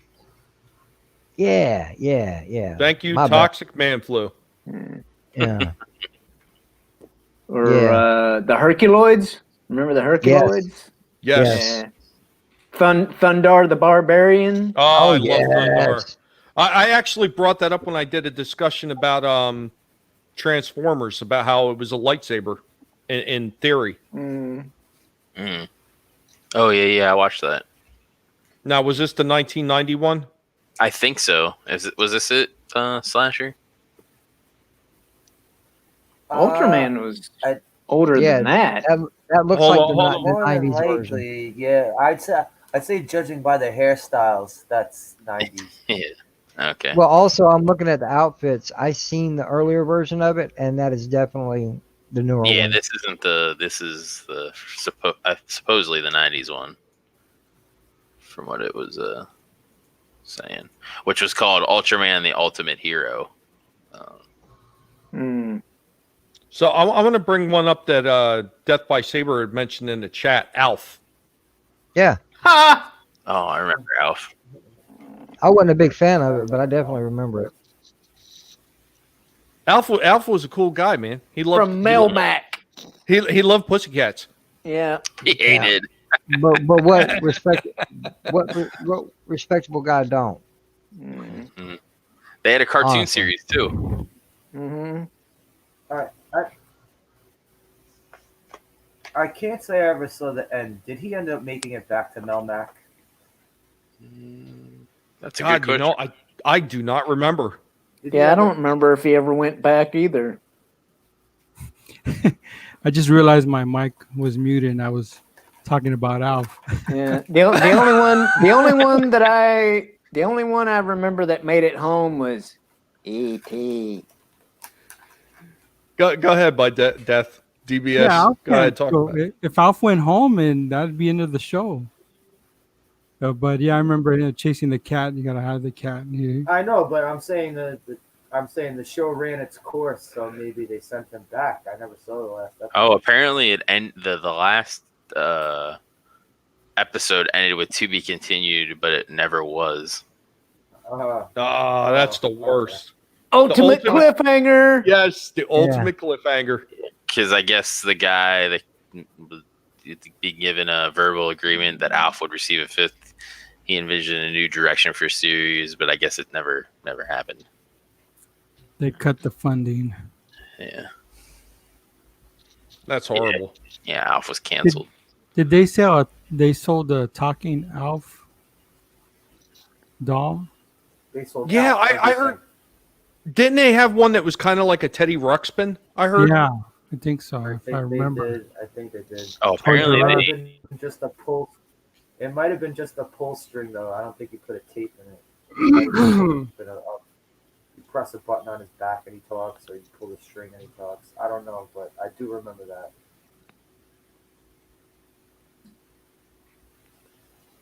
Apparently, it was resolved in a 1996 when ABC aired the movie Project Alf. My favorite show. Credsock says he never went home. My favorite show Aw. from the 80s has to be, and I don't know, it's either tied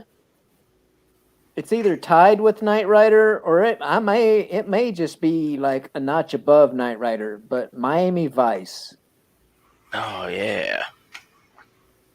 I mean, I never got into it back in the day, but I started watching it. it was one-stop It's pretty shopping, dude. You know, you had beautiful women, you had action, you had Ferraris and shit, cigarette boats, you know, and They Yeah, made and- a little cocaine here and there, you know. And Don Johnson, of course. they made wearing penny Don loafers with Johnson no had- socks cool. Right? Oh yeah. Don, I mean, Don who- Johnson he had a pet alligator as security. Yeah, on his I was boat. gonna Come say, on, what that's awesome. guy didn't want to live on a sailboat with a pet alligator in the 80s, right? Come on. Ah, that's funny. Chicks and cocaine. Elvis. I remember Lupin the Third. I liked Elvis. that anime. Just Yeah. the North Star was awesome. I love this. I never seen that, but I hear good things. Wow, brutal, freaking brutal as hell.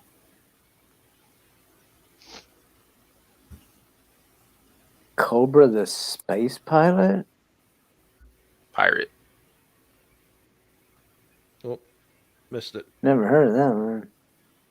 Yeah, they're all anime from the 70s and 80s. I mean, there were so many cartoons that were actually coming over from Japan early on in the the 70s, actually, even because they brought Star Blazers over from Japan. Yep. Yeah. The Groovy Ghoulies. I hated that cartoon. Well, now it depends, some people, might argue with me, but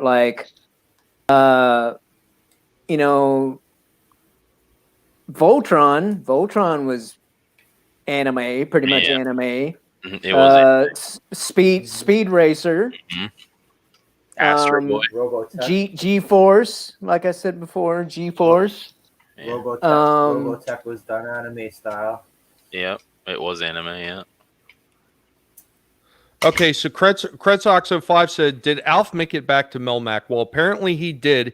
And series creators Tom Patchett and Paul Fusco are both on board to prove it by bringing Alf back to Earth, where he finds himself part of a whole new, I'm assuming, family.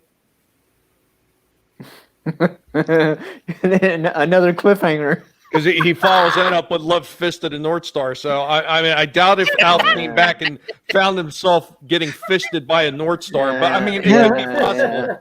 All I think of is Alf and, like, him just, like, punching people, like, a lot. Punching cats. He's just punching cats. Exploding. Yeah. Yep. Ancient One, absolutely. Voltron was anime, and so was Star Blazers before it. They were anime before anybody really knew what Japanese anime was.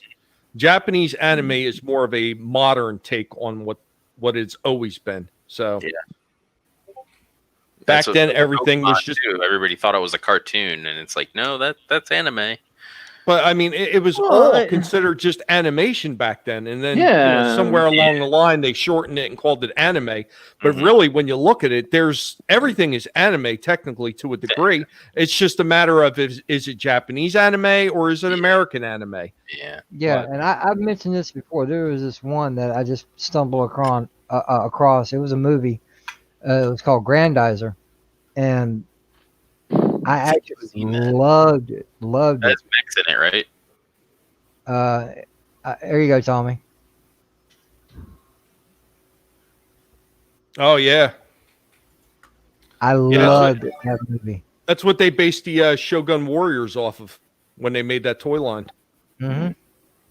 Yeah, it was actually a good movie. I'm thinking of another mecha anime. Yeah, whole new family. Yeah, okay. I kind of figured that. I mean, not unless there was some fisting going on, but I mean, you never know. You never know. Back on that again. Okay. The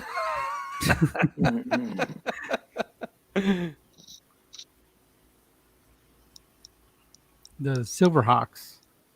Hell yeah. I'm still waiting on the toys.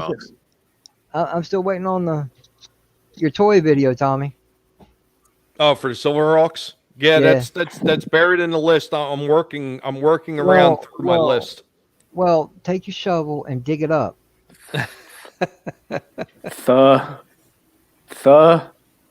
Thundercats. Ho! I said, who you calling a hoe? What came out first, Thundercats or Silverhawks? They were basically Thundercats. the same.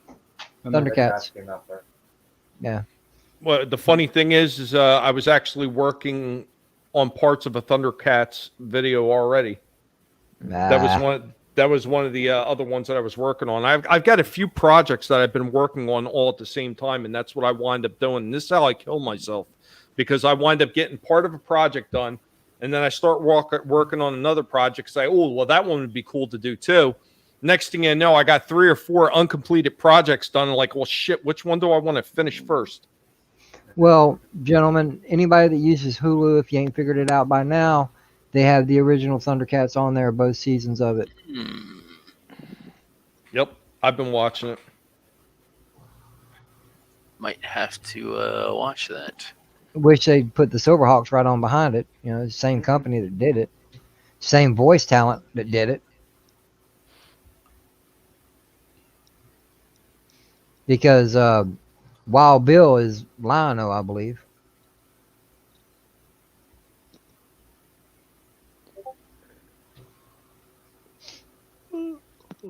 Awesome. Yeah, I mean, just so many good franchises that came out in the 80s and 90s. And just early 90s, 70s too. I mean, there was a lot of really cool shows that came out in the 70s that they wind up reusing as some form or another. I mean, good God.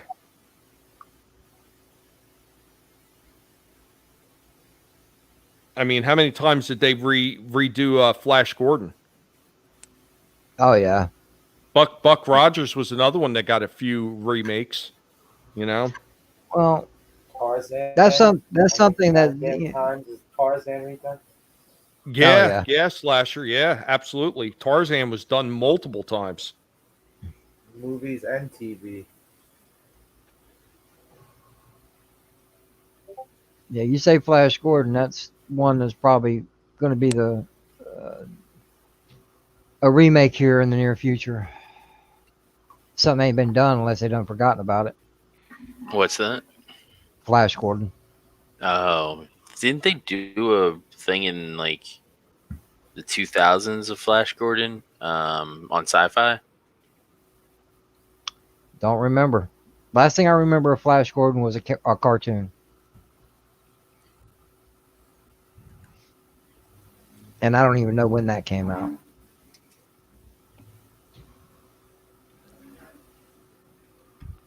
Who remembers the WMAC Masters with Shannon Lee? Don't even sound familiar. Mm-mm. 2007 to 2008. I'm drawing a blank. I don't know that one offhand. I don't even Oh. the name Shannon Lee don't even sound familiar. Is that Bruce Lee's daughter?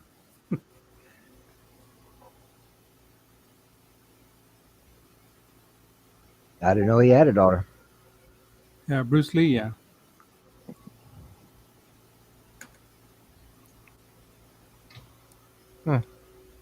I mean, so if you're going to talk about, you know, we've obviously we've run the gamut on TV shows on already. Well, we could probably sit there and talk about some of these great TV franchises all day. But did anybody else have anything else that they wanted to bring to the table today? Maybe it's a topic discussion that's actually different than what we're already going with. I had a Mm, movie topic. No, go ahead, Slasher. What movie topic did you have? All right, it's not going so far back as to what everyone else is talking about, but it's still 80s. Yeah, Defenders of the Earth. Yeah, there you go. Buffy is God, so Defenders of the Earth. That was Flash Gordon and the Phantom and Mandrake the Magician. That was a good cartoon.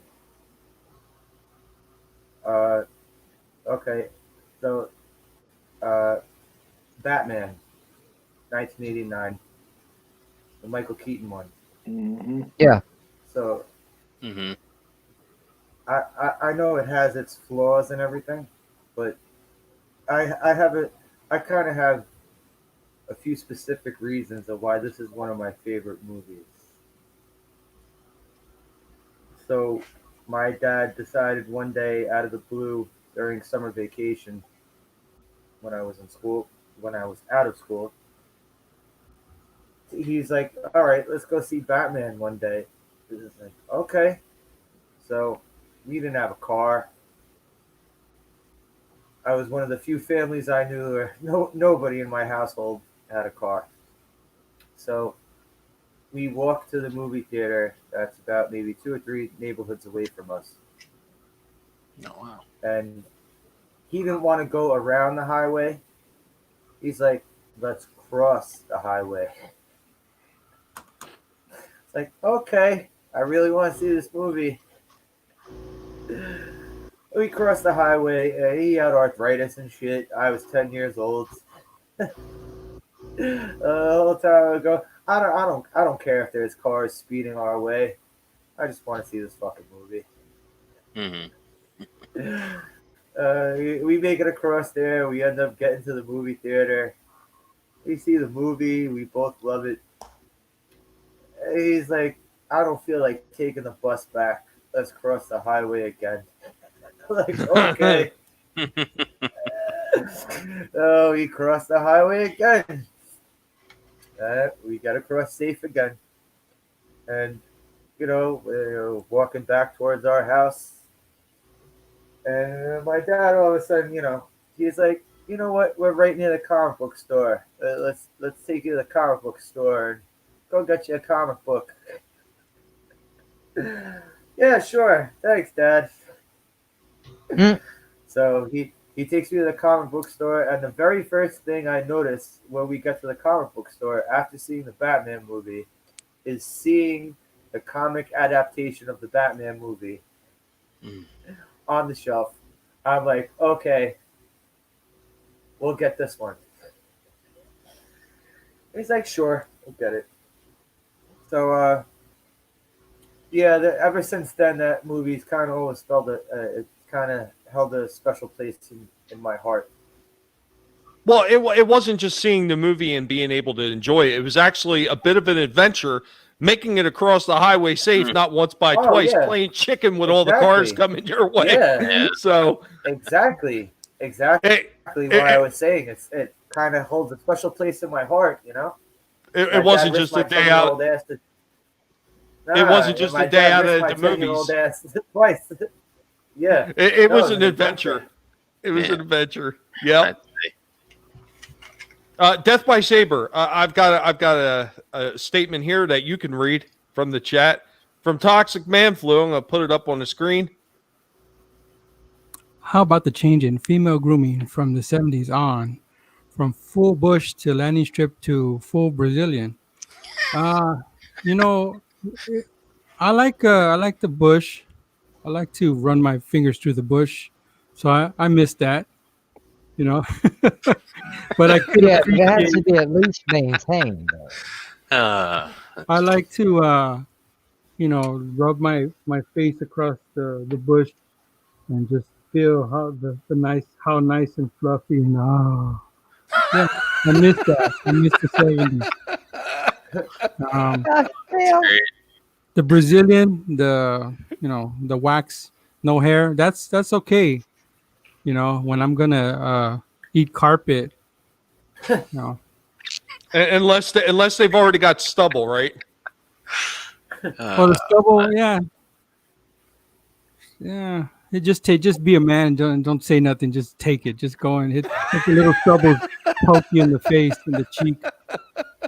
Just man up and just be a trooper and just continue on, that's great. push through it. Wow. I I still think have we those had a Batman full trading set of those, cards. to be honest. Bone, I still have those Batman trading cards too. Oh, Yeah, with nice. that hard ass bubble gum. Some of the stickers. Oh yeah, the bubble gum that would cut your gums. It would Mm. break your teeth and cut your gums if you try to even bother chewing it. I remember Yeah. having Now also, eating we also only owned two because we used to rent everything on VHS. So the only two movies we owned were The Lost Boys and Batman. Those are the yeah, only two Lost movies that Boys. we actually owned.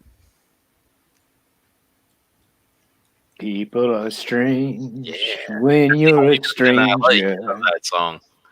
I don't like Dude, Jamie Gertz still looks good. Yeah, she does. But I remember with Batman '89, they had Batman cereal at the time, and on the back was that Batman bank. So I had one of those, and I'd eat the Batman Oh, cereal see, all the damn time. I never saw those in any of my local stores, but people Yeah. always used to have that Batman bank whenever I would go to like a cousin's house or something. I was like, where the hell Yep. did you get this? Is Latino Slant still in the chat? I wonder. I got his girl. I got his girl up on my picture here. See, that's messed up because I got stuck with crappy ass 3POs. The I think he's gone. They were all the same, though. Linda Carter. I like JJ, Wonder all those heroes Woman. were the same, JJ. Like Latino Slant had a they were good all. topic. I'm sorry. Go ahead. No, I was saying that JJ, he was stuck with the 3POs, but all those cereals were the same. They did the same, like Mr. T. They were all basically Captain Crunch ripoffs. All those cereals. Mhm. Speaking of Mr. T, Yeah, they were. he had his own cartoon back in the day. That's why they needed cereal. Yeah, there was that's why the they started making Rambo. There was the cereal. Rambo cartoon. Yep. Yeah, Lost Yep. Boys. Yeah. 3 of them. only the first and the third one are kind of. Well, the first one is amazing, but out of the sequels, only the third one I like. Well, they had a Mr. T cereal too, building That's off what I that was Mr. talking T about. It cartoon. was just Yeah. it was just the Captain Crunch ripoff. Yeah. Well, But they were all had shaped cereals in the- for all. Wait, they were the letter T. It was shaped Yes. in the letter T. It Yes. wasn't a complete Yeah. ripoff. God knows that those freaking toys that they made for it. My brother had the big 12-inch tall Mr. T Oh, wow. that had like the removable ostrich feather earrings and chains and everything, and that ugly ass like denim blue overalls that he came with. See, I didn't know they made for his cartoon. I didn't know if they made those. I had the A-Team Mr. T figure Mm. where he came with like a little toolbox and everything. The Batman cereal was like, what was it? Lucky Charms. It was like Lucky Yeah, it was Charms. it was like Captain Crunch ripoff. Yeah, the bed trees. I remember I had a few of those bed trees. I had a couple Transformer ones and I think a Star Wars one. God only knows where my father put them. They're somewhere in that freaking disaster of a house. I swear, my dad is like a living episode of Hoarders with the way he keeps his house. Wow. Oh, it's bad, man. It's actually frightening. Mm.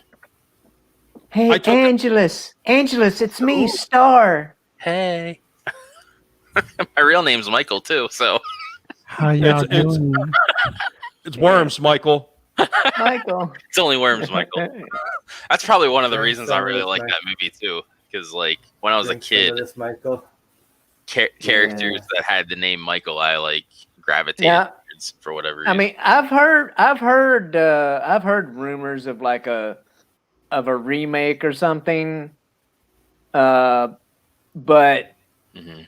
that's actually one movie that I would love to see like a sequel to. You know, Oh, a continuation. there's two sequels and they're terrible. No, but I mean, if they did it in a way where they actually, Yeah. I mean, I love the original cast, but I mean, maybe if they used one or two people from the original cast as just like, the father figure type people, yeah. but if they did a whole new cast and a whole new telling of it with a whole new set of vampires and everything like that, that could be interesting if done correctly. But once again, you have the thing, are they going to pay attention and respect to what the original story was like? 2 is sort of like that. It was like a whole new thing, and then they only had like a little cameo with what's his name, Corey Feldman, and he was like a hermit, like in a trailer, and like didn't want anything to do with like vampires and shit. And then because of everything from the first one, and then in 3 you find out why he didn't want to have anything to do because of all the shit that happened like after that. I guess a bunch of things happened, and I think Michael died or one of them dies, but yeah. Yeah, Corey Haim, he passed away a long time ago. All that drug use finally caught up to him. And Corey Feldman was trying to help him out. Yeah. He was trying to, but I mean, we've probably all had people like that in our lives. My brother is like that. My brother is 11 years younger than me, and he wouldn't stop drinking. And I kept warning him that all the drinking was eventually going to get to him, and he wound up developing MS. He wound up in a hospital in an alcohol-induced coma and should have been dead and somehow made it out. And now he has hardly any memories left. Like the last probably 5 to 10 years are like gone. And he's sitting in a nursing home. 11 years younger than me, and he's in a nursing home. Wow. So that's one of those things. I mean, Yeah. it happens. Mm-hmm. I mean, I'm Sorry, actually, man. I actually have, I have worries about my daughter who'd moved up north. I mean, she was in a car accident today with all her friends. That's not good. She said she's all right, and she said because she's just like me. I don't care if I got hit by a semi. If I could stand back up, I'm going to want to walk away. I'm like that too. Like I've been in a couple car accidents, and it's like, oh, let's check you out. I'm like, no, I'm good.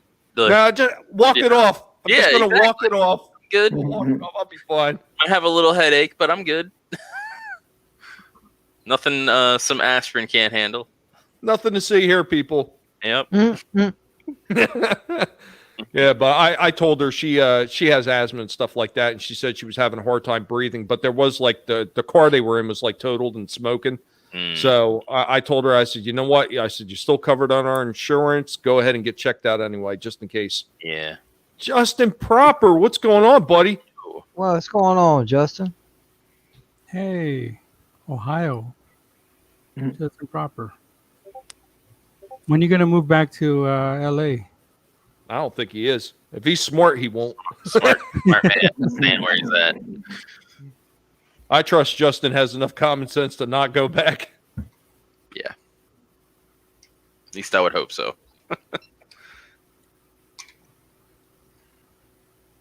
But here, I got one for you guys. Now, this is just an oddball. Do you guys remember Chubops?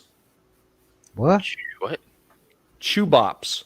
Oh. Is that Cyndi Lauper song? It basically what it was. Basically what it was. They looked like little records, but they were gum inside of it. No. Oh. Yes, Oh. I remember that. I used to see.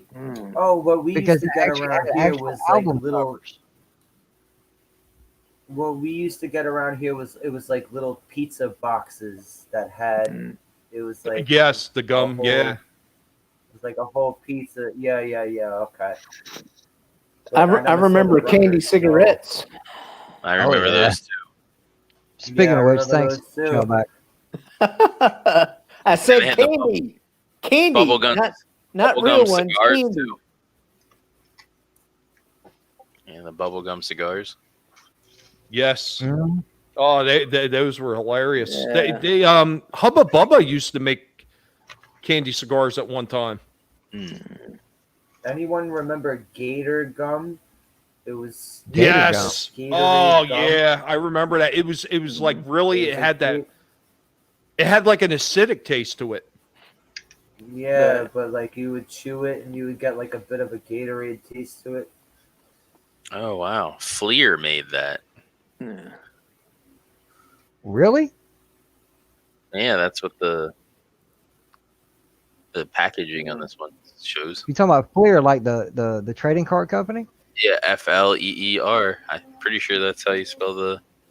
Yep. Wow. Later it was, or maybe before that it was Swell, but Fleer must have taken it over. Oh, swell. You know what was funny though about them candy cigarettes, right? The machine you got them out of, like I think it was just like a one deal, so it like you couldn't really choose which ones you got or whatever.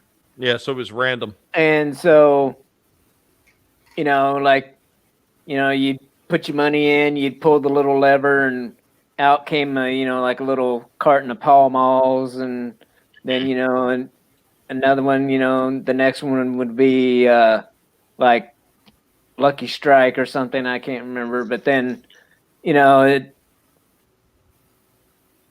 next one though, you put your money in, and you'd get a pack of Virginia Slims, and everybody else would be like laughing at you because you got the girly cigarettes. Yeah, that was so funny too. Is because Slims. cigarette companies used to put their names on those candy cigarettes. Mm-hmm. And I remember the early candy cigarettes too. Is they had the little red tips on the end of them to make it look like they were burning. Yeah. Who the I hell remember was you'd that? be- Yeah. You would be able to actually puff smoke. Who was what? Yeah. I heard a feminine voice. I was like, who the hell was that? Talking about Oh, that Virginia was me. Slims. Yeah. I was like, Awesome. you got the girly cigarettes. Okay, all right. Fool me. That's because I'm Jamie Gertz. God, I hope not.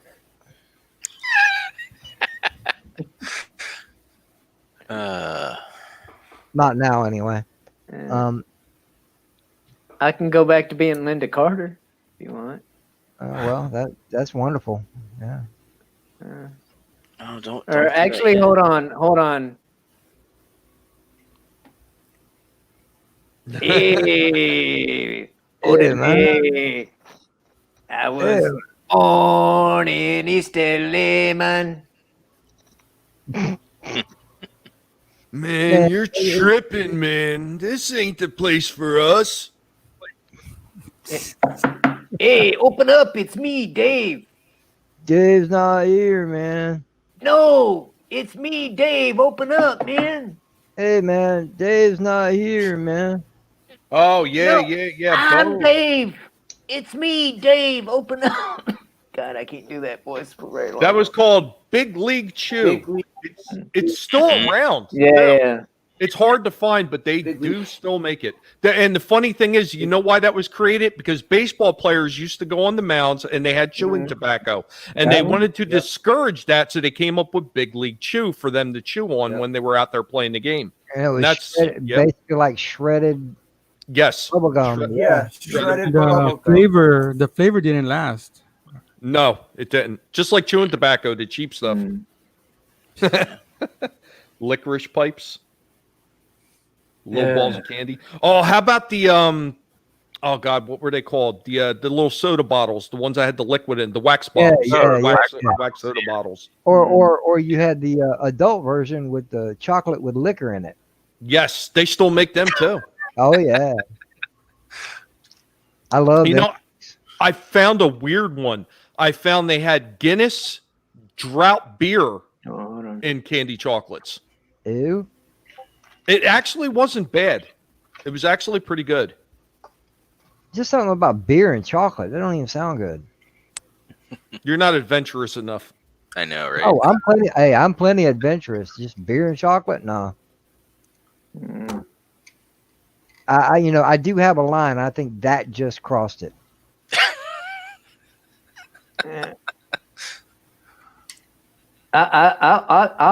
Well, that same line I remember those happens to be companies on a having hooker's ass. Oh I- no. I'm sure almost everybody's going to remember that. Go ahead, Angelus. You said something first. Oh, I remember Coke, Pepsi, RC Cola having like a gum that had like a liquid center that was like Coke flavored, Pepsi flavored, or well, it was Pepsi, RC Cola, Dr. Pepper flavored, like the little center. I don't remember them. Oh man, RC Yeah. Cola and the moon pie. Yeah, does everybody remember the returnable 10-ounce glass bottles? Yes. Yes. 10 cents a piece. I'm not that old. Dude, those were some cool ass machines Yeah. too. The bottle machines. hmm I remember they had some of the machines Door where and they pull the bottle out. yeah, they had the ones that were the sliding doors, and then they had the ones that were just the open doors, like Yeah. just like a regular pull open door. Yeah.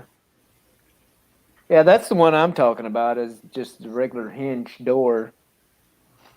But Fads. you put your money in, and like you knew to pull on that bottle good, because if you didn't, if you just tried to like slide it out gently, it would get caught, and you'd end up having to tell the store owner, hey, it took my money. Oh god, yeah, I remember those two, gents. Petter, the chew bursts, the gum that had the big liquid center in it. Oh yeah. hmm I always hated like when somebody picked some of those up for me, and I didn't know what the flavor was, and they got the nasty mint one. Ugh. Yeah, that's sort of like what those soda ones were like. You had the center that tasted like the soda. God, that was such good times. Did anybody here have any big wheels or anything? I love talking yeah. about those big wheels. Oh yeah. I had a big wheel, but at the time my fat ass didn't fit on it. I had the green machine. All my Yes! the neighbor kids had big wheels. Yes, the green machine. I so wanted a green machine, but I had the old school red, blue, and yellow big wheel. I had the original big wheel, and I had a friend on the block that had the green machine, and I just thought it looked so damn cool. Yeah. Then I sat on it, and I had a hard time, because it had like the pull levers instead of the handlebars like the big wheel had. So Yeah, and the swivel steering. Yeah. So much fun. I love the brakes on all those things though, because you didn't know if you were going to stop in time. Mm-mm. Get up a full head of steam and try to stop and just slide out and crash into shit. And you still survived. Mm-hmm. Yep. Not today though. Not Without today. a helmet. Are you kidding me? There's kids out there getting hurt and they got helmets, pads, all that stuff. Hell, I rode in the back of a truck. I drunk water out of a garden hose. Went and played in the woods, and I survived. But you got kids nowadays that got protective equipment on getting hurt. Oh yeah. Geez, the sandbox in my local park had more broken glass in it than sand. Come on. Hey man, sand is just glass. It's No, really fine. I mean like motherfuckers were smashing their fucking 12-ounce bottles in there. They were trying to. Speaking of sandboxes, I used to have one of the turtle sandboxes. You remember those? Yes. Yes. Plastic turtle sandboxes. Yeah. Yeah, my had friends had those. Oh yeah, Bone. Yeah. The Knight Rider big wheel. I mean, it was so funny how many different companies actually made a big wheel. There was a He-Man, there was Transformers, there was even a GoBots one. I mean, I think Bigfoot? they had GI Joe. Didn't they have a Bigfoot Power Wheels? Yes. Hmm. Yeah, it was the end of the 80s and beginning of the 90s when the Power Wheels really came. Power Wheels. Power wheels, power. The power makes them go. I thought his internet started screwing up there for a minute. I'm like, oh man, he's repeating himself. Tell me you're roboting, man. No, that's sporking. Sporking does that. Mm-hmm. That's why we call him Robo Tommy's got Spork. the big boy internet now. I still got shitty internet. Mine just seems to be stable though. You don't have Cooper internet. Yeah, this is true. At least not anymore. Metal Tonka trucks. Yes, I still have a few at my father's house, Curtis. I had a Tonka truck. Yeah. I still got my dump truck. Yeah, that's what I had. The metal one? Yeah. Mm-hmm. Yeah, I had one of them, man. Them things were nice. Full metal frame and all. Yeah. Toxic Man Flu said he survived lawn darts. Yeah, we had those too. Yeah. I can't see how that I remember was getting them thrown at me. So, I don't know if it's the parent or the adult in me, but I don't get where lawn darts.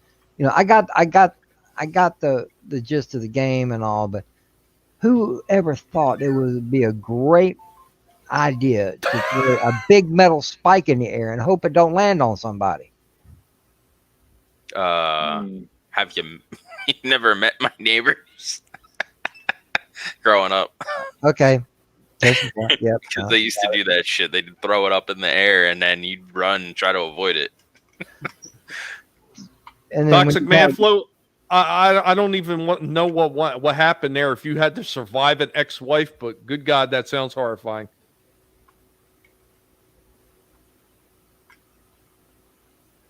What?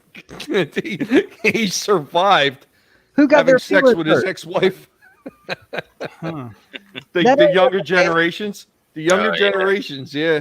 Banana seats. I Oh don't- God. I Oh don't- God, that Saber. No. Yeah, I had a bike. Bicycle jump. I had Yeah. a twin bike. Yeah. I don't see why that's relevant. I survived having sex with my ex-wife. But Mongoose was a big thing with bikes. yeah, For when I was Mongoose. growing up. Yeah, Mongoose. Diamondback. Yeah. We had a Schwinn shop about 3 blocks up from where I lived at, man. And me and my friend, we stayed there.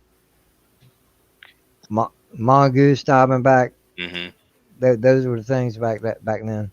Yep. The dawn of you get to buy custom parts to trick your shit out, and Yep.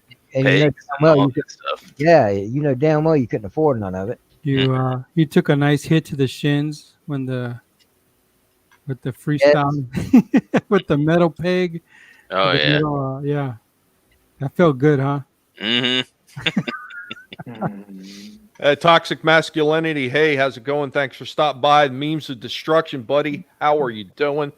And I got another super chat from Ancient One. So, video of Tommy the guinea pig typing stuff on his mini computer in his mini room where he's translating his guinea pig noises into a human voice. This is absolutely true, and I'm going to wind up doing a video, and I'm going to expose myself as really being a guinea pig inside of a human body. It's going to happen. Okay. I've already seen the real you, so Wow. on your card for Phantom Collective. It's not real. Oh, okay. And it's like Men in Black. There's a guinea pig in your head controlling you. Exactly. Wow. I don't know what else to say about that. Crossfire, Oh, the game with the gun that shoots the little metal balls and played like air hockey. Okay. I do recall that. That had one of the best commercials ever. Oh For yeah. anything. Crossfire. You get caught up in the crossfire. You know what? Hell It's yeah. funny. Funny you should mention that too, Slasher, because you know what? They actually put a lot of time and a lot of inspirational stuff into the commercials back then to actually get somebody's attention. That commercial was awesome. The commercials were everything compared to some of the cheap commercials that they do today. Yeah. I mean, are most of these things, franchises, even really that inspiring when you see these commercials for them? It's like, here's our new product. Look at Blau. We have this. Like, wow, really? You know what? I would be more excited to see the old commercials when they had like Gem and the holograms as a toy line as compared to some of the stuff that they're doing now. Because it's not inspiring at all. I mean, let's be honest. How many actual like real toy commercials do you see nowadays as compared to what we used to see in the 80s and 90s? Yeah. Not many. Nope. Not many, no. I mean, you think about like Come on, those it's early Transformers, the early Transformers commercials that they came out with. Transformers, more than meets the eye. You know, and that kid, robots in disguise. That shit was cool. It got you interested. The Crossfire commercial had these two kids in leather jackets fighting each other to the death over a board game. It was awesome. Well, shoot, man. I've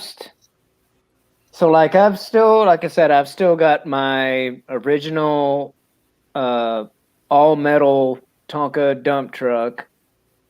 I've got a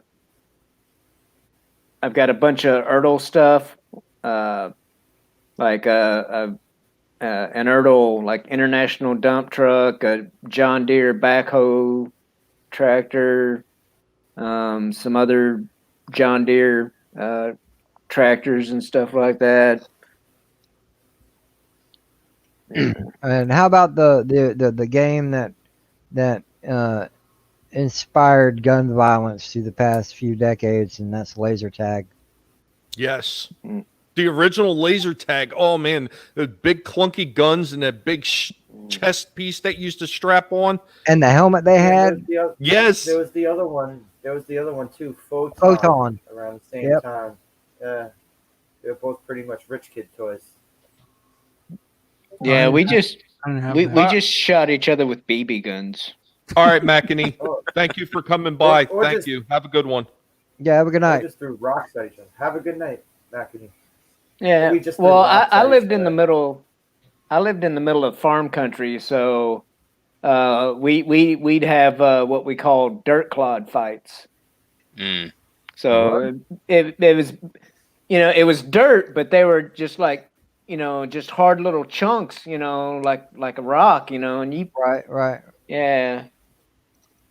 Yeah, the Fisher Price. Them, they hurt. I had that toxic masculinity, but it wasn't the record player. It was a train that put the record in the back. Oh, I had the not the record player, but the tape player. I remember both the record player and the tape player. I remember both because they were both done up like almost like Braille in a way. The tape player and the record player. Yeah. Well, I mean, the tape player that I had, you could put actual tapes in it, and it had a microphone on it, and you could sing into the Yeah. microphone and record your stuff. So touching on what DBS and Random Brad have been talking about on some of the bikes, real quick. Do you guys remember all the different franchises that wound up making those small, like, the smaller, like, BMX bikes or the little kid bikes that used to come out? Like, they had Batman and Superman, and they had the ones for the movies and stuff like that. You guys remember all those too? Yeah, I had a Ninja Turtle bike back in the day. I was big into Ninja Turtles when I was a kid. Yeah, that I missed that because I was already older.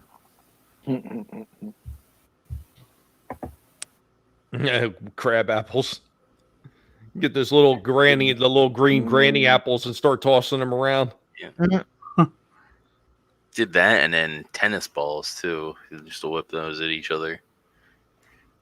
God, you know what? Even back then, the old wiffle ball bats, even those things were like pretty hardcore, really, because you could break a tooth with those damn things.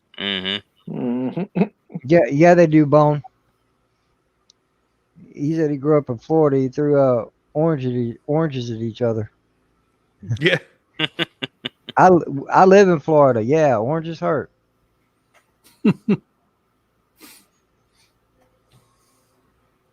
God, it was such good stuff back then. It was just so many great things. I mean, I just, it really does amaze me that these companies cannot see all that great stuff that came out back then, and they can't try to find a way to reproduce that. I mean, obviously they got to cut costs, and it's got to be safer by today's standards and all that nonsense, but there's still a way to bring back that same passion that they had back then. They just refuse to do it for some reason. I don't know why.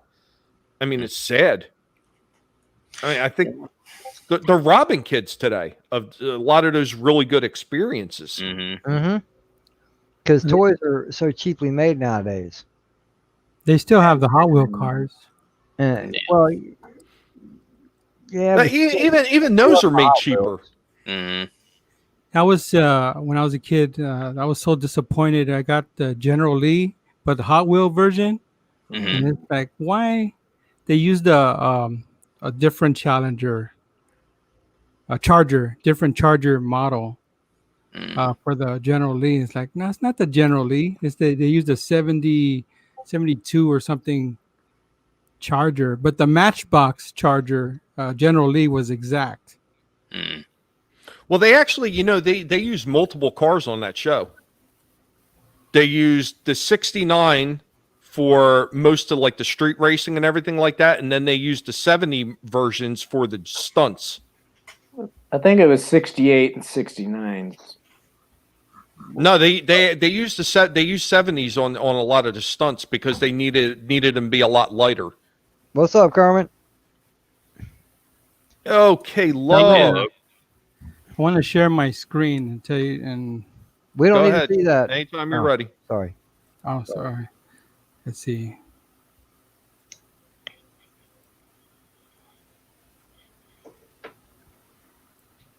Yeah, like my parents bought me the car back then. It's like, this ain't the General Lee. What the hell is this?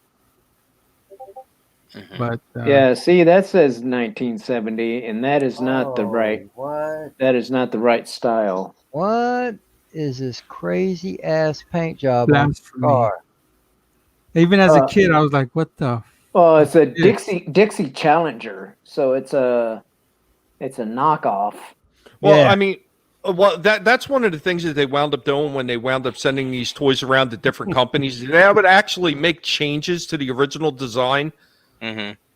Because there was a lot of Transformers that they wound up selling down in South America, and they wound up getting different paint jobs, and they weren't like the original. Like they had a Wind Charger instead of being the red color that Wind Charger was, the little Trans Am guy. They wound up selling them as a white version. They did the same with GI Joe figures in the 80s. A lot of the South American countries, they had different. Have a good night, totally Keck. different looking GI Joes. Yeah, they did. Take care, Um, Keck. You have a good one. Thanks for coming by, buddy. Hell, K-Log, Have a good one. Have a good one, Ken. my brother. Okay, love. Yeah, so this is crap. My parents like here's the Dixie Hazard car. No, Oh, No. Mad Mardigan. I didn't even see Mad Pissed. Mardigan. Hey, what's up, buddy? Hello. I'm sorry. Go ahead, DBS. I'm still pissed. I would be too because 40 years later, I'm still pissed. All right. I got one for you, DBS.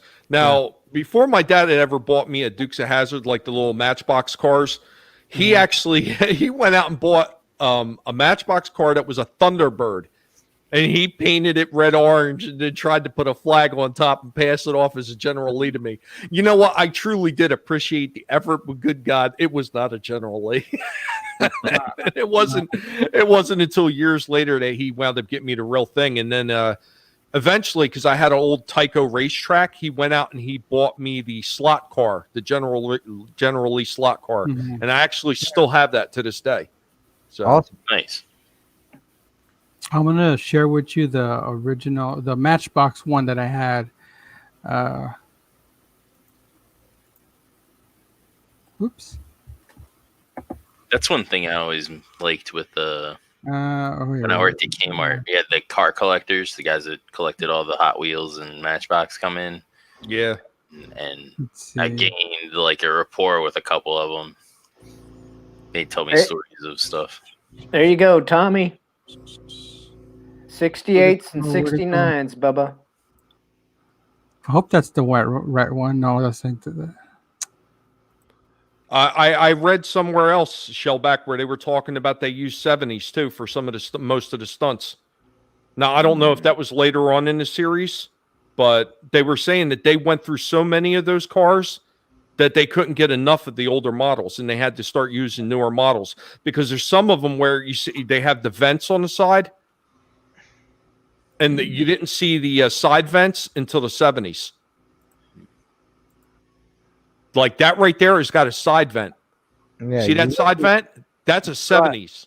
You realize how many of No, that's a 69, man.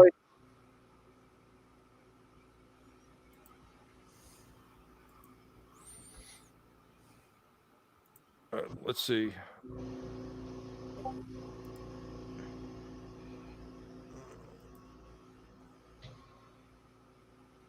Yeah, Okay. the one in the at the end there, the Matchbox. I had that. I've had a Okay. lot of cousins come visit me at the house and try to steal that. I always kept it. I always kept that with me. The car. I used to be the same way with all my Zippos. My punk ass cousins were trying to steal it. Oh, my cousins were terrible with my toys. I hated it. Fuckers. I was trying to break my shit. I'm like, God damn it. You're not sour about that car, are you? You know, I don't have that car anymore, so I wonder. You need to Wonder start what asking family members now. There's a glitch in the matrix because I can't remember what happened to my car. Damn it. Fuck. You know what else I have the Jesus, I forget what scale model. Did you have something else, Shellback? No. Oh, okay. I forget what size it is. It's the one that's slightly larger. Like Jesus, what was that? 1/18? No, it's bigger than 1/18 scale, but it was a slightly larger General Lee. And it's got like the opening hood, so you could see the engine underneath. Damn, that's a lot of cars. Yeah, That's yeah. The movie set. That's the cars, the many stunt cars they had. Well, they were saying on the TV series that they went through a General Lee every single episode, at least. Damn. Wow. That's crazy. Even the cop cars. Well, Oh, the yeah, cop cars were always getting screwed up, man. Wow. Yeah, they destroyed so many of those vehicles. So many of them. Spare parts for life. Oh, All right. Have you seen that they can convert a Crown Victoria into a General Lee? Why No. would you want to? Yeah. That's not even a Dodge. Yeah, right. Yeah, but there's a YouTube video. Someone converts a Ford Crown Victoria into a General Lee. That would be racist now. Blasphemy. But yeah, they have that. You get inside of it, and the steering wheel says Ford, and it's all Crown Victoria interior, but the outside is a '69 Charger. So they changed body and all. Just the body. They keep the rest. Well, you know what I mean. You know, Yeah. the whole exterior of the car. Yeah, if I look it up, Crown That's Vic Victoria into General Lee.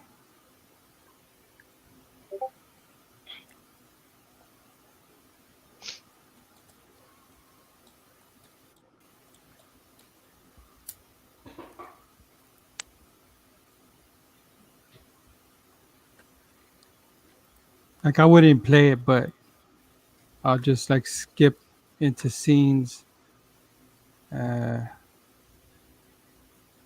because it's the guy was saying, well, you can't find. It's hard to find a actual Dodge Charger. Here we go.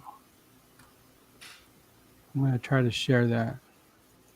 Yeah, I almost had my hands on one, but at the time I was still 17 and I could have got one for $500. Damn. And my father said no. He didn't trust me having a Dodge Charger at 17. My father did that to me too. He cock blocked me on a car. Dude, I don't trust me at 47 with a Dodge Charger. My father purchased a 58 Chevy Bel Air 2-door for 2000 from some old guy, and I had 2000 on me, and I said, here's 2000. No, he sold it for 4, and that was still pretty cheap. So they take this car here, and they convert it to General Lee.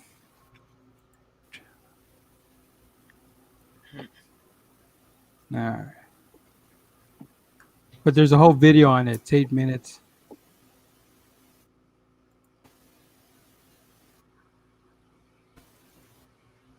That had to have been a lot of work. Yeah.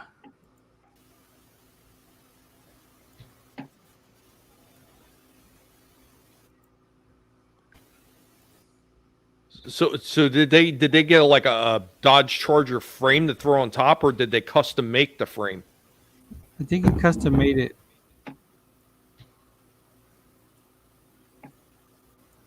Hey, Grab Knob, how you doing, buddy? They even perform stunts with it. Why did they put the horn in it? Hey, I couldn't believe it that they did that. They took a Crown Vic and hey, Tommy. Yeah. Let's live dangerously for a minute, shall we? Oh, okay. As long as there's no porn involved. No, well, it depends on who you are. no Nah, bestiality. man, come on. Ain't no porn. I'm out of here. Share my screen. Share my screen. All right. Ready?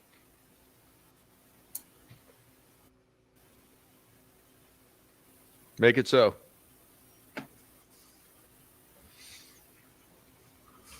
Oh, yeah. Oh shit. You didn't share the audio, Nude. Yeah, I did. Hold on. Pause. I forgot to unmute it. That's what I did. All right, Boomer. Shut your face. We love you, Shellback.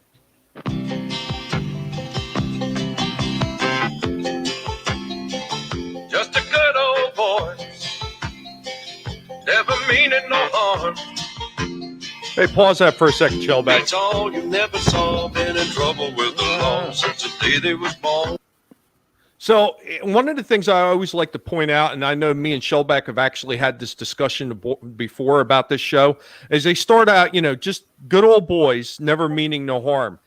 Yet all the people that wanted to get offended about that wanted to gripe about how this was just a show about racism and everything like that. Mhm. I think they missed just the beginning of the song alone, explaining who it is, and what they are. There's a clip out there that I played for somebody, and it's Uncle Jesse telling them, basically, we treat everybody the same and yada yada yada, and if the occasional black person ended up coming through Hazard County, who was the one that helped him out? The Dukes. Mm-hmm. There wasn't a racist thing about the Dukes of Hazzard. Yeah, come on, man. I know it ain't got nothing to do with racism, but come on, man. The mechanic's name was Cooter, for God's sake. I used to watch this show with my dad. Can I finish? Can I play? Can I play? Go ahead. Okay. My father would say, "Go get me a beer." Straightening the curve, From the fridge. Here comes the good part. flattening the hill. Yeah. Oh yeah. Someday the mountain might get 'em, but the law never will. Making Tell their Joe way Lynn that's what you wanted, and you got it. the only way they know how. Pause for a second. That's just a little bit more than the law. So I just want to go ahead and point out that, like so many of these people on this show are actually dead now too. So you know what? Rest in peace, Denver Pyle and James Best. Yeah. Tom Wopat, John Schneider, Catherine Bach, and Guy who played Cooter. yeah, he's still alive. He was a mayor of some town, actually. Actually, he was a U.S. congressman for Did he make it to congressman? Georgia. Wow. Yeah. And Catherine Bach now, she kind of blew up in size, but she has a guest spot once in a blue moon on Young and Restless. She's held up fairly well though. Oh no, that woman's thick, man. Go ahead, Shellback. She's still Daisy. Just a good old boy. 300-pound Daisy. Wouldn't change if they no. could. Fighting the system like a true modern day Robin Hood. Yeah, they're like Robin Hood. If you pause it at the end, you see the car buckle, the front end. Yeah. That thing was destroyed.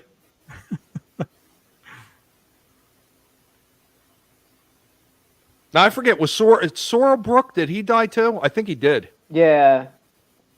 Who? Yeah, he I don't know whether he died first or Denver Pyle died first. Denver Pyle died first. But it was one of them two. Well, if Denver went first, it was Denver, then Sorrel Brook, and then James Best. Yeah. Stop being fucking. And didn't the guy who played the sheriff from Chickasaw County, I think he just died recently too. That Pedro Pascal or whatever his name was. No, that's the Mandalorian, dude. Oh, what the hell's his name? I can't remember his name. Yeah, you're talking about the black sheriff, right? Hey, Tommy, I gotta get going. Yeah. All right, DBS, go ahead and before we continue, you just go ahead and plug your channel. Let everybody know where they can find you. Yeah, thanks for having me on, and come watch my channel, Death by Saber. Watch my weird, controversial, funny videos. Thank you. If somebody can go ahead and please put his channel in the chat. Okay. Have a good one, Death by Saber. Have a good one. Yeah, take take care. But where were we? I don't know why I'm blanking on his name. So that was the first name I remember. His name's kind of got like that weird, like God, I feel terrible for not remembering what his name is. Let's see here. Sheriff Chickasaw County. Edward Thomas Little. So yeah. that was the name of the characters. Don Pedro Cooley. God, why am I? He died in 2017. Yeah. There we go. Don Pedro. See, there was Pedro in there. I mean, so I know that's bad. I couldn't Close remember enough. his name. Okay. If it was Horseshoes, I might have been close. Yeah, he died in 2017. So there's another character from the show who's dead now too. Roscoe P. Coltrane. God, that was a good show. I hate it when they brought the cousins on. The replacement cousins. Ugh. I actually liked Enos Yeah, Enos was funny. because he was like the innocent compared to Roscoe. Yeah. And Cletus, and he was always sweet on Daisy.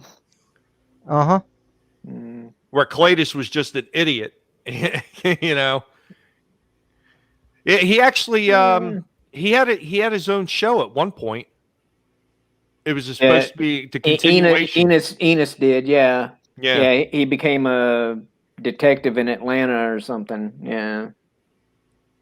I don't think it lasted very long, though. No. Oh no, Mad Mardigan. No, say it ain't true.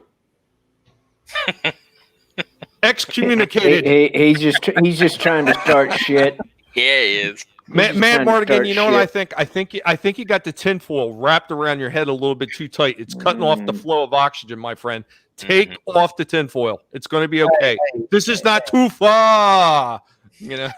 No, you're right. It's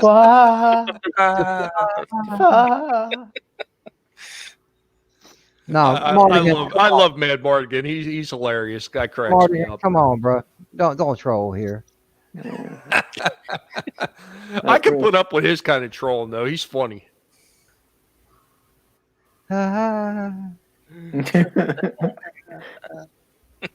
No, it's Tafa. Yeah, or whatever.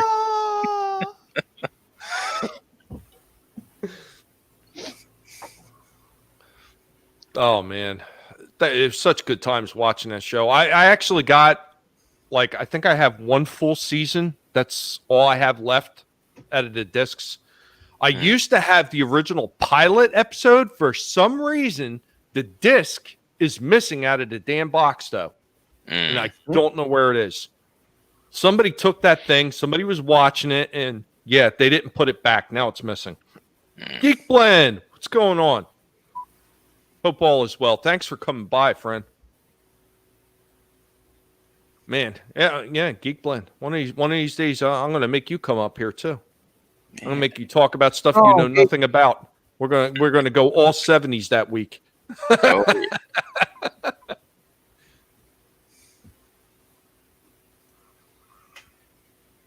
But yeah, so any other franchise that we want to talk about?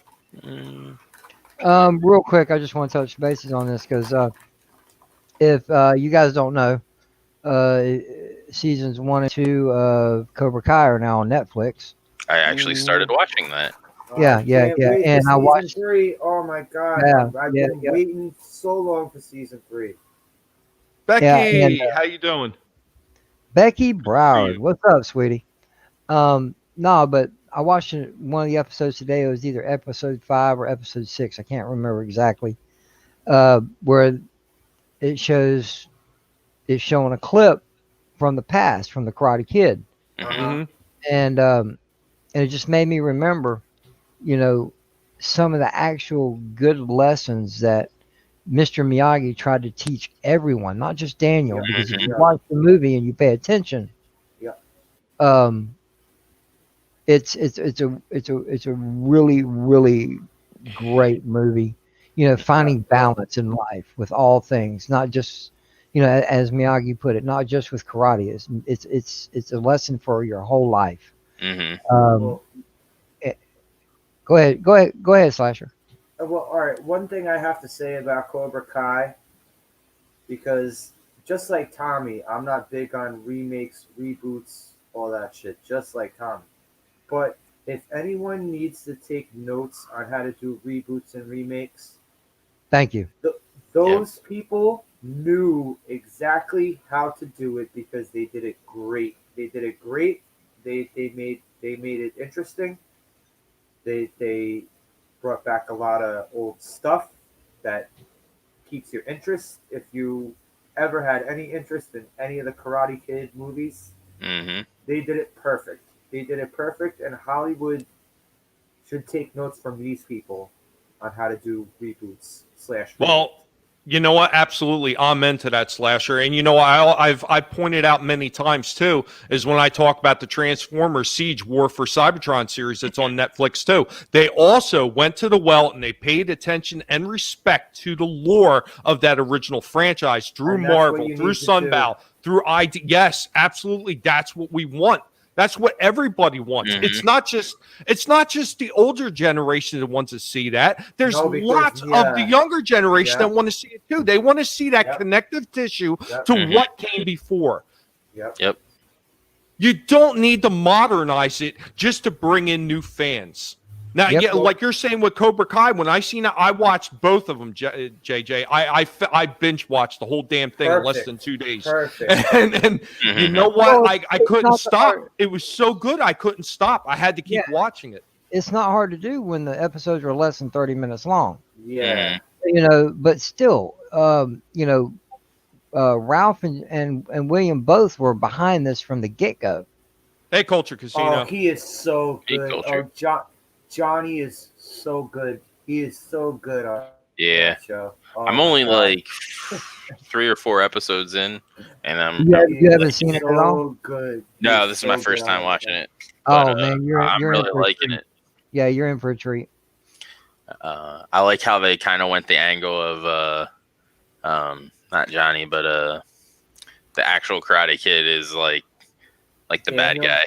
guy, or You yeah, see, Daniel was like the bad guy. people keep saying that, but I don't see it because it's just a bunch of misunderstandings. I don't But, see Yeah, I it think it as does kind of boil you down. people also keep saying. People keep saying Daniel is the villain in this. He's not really. He's just Yeah. on the defensive, and he's Mhm. on the. It's a whole mix up. Mm. It's a whole Yeah. mix up. Daniel's not the villain in this. He's not. Yeah. There's no villain in it. Yeah. Well, I mean, Johnny wasn't really the quote unquote villain in the original. It was Yeah, it was Kreese. freaking, it was Yeah. Kreese, yeah. Hmm.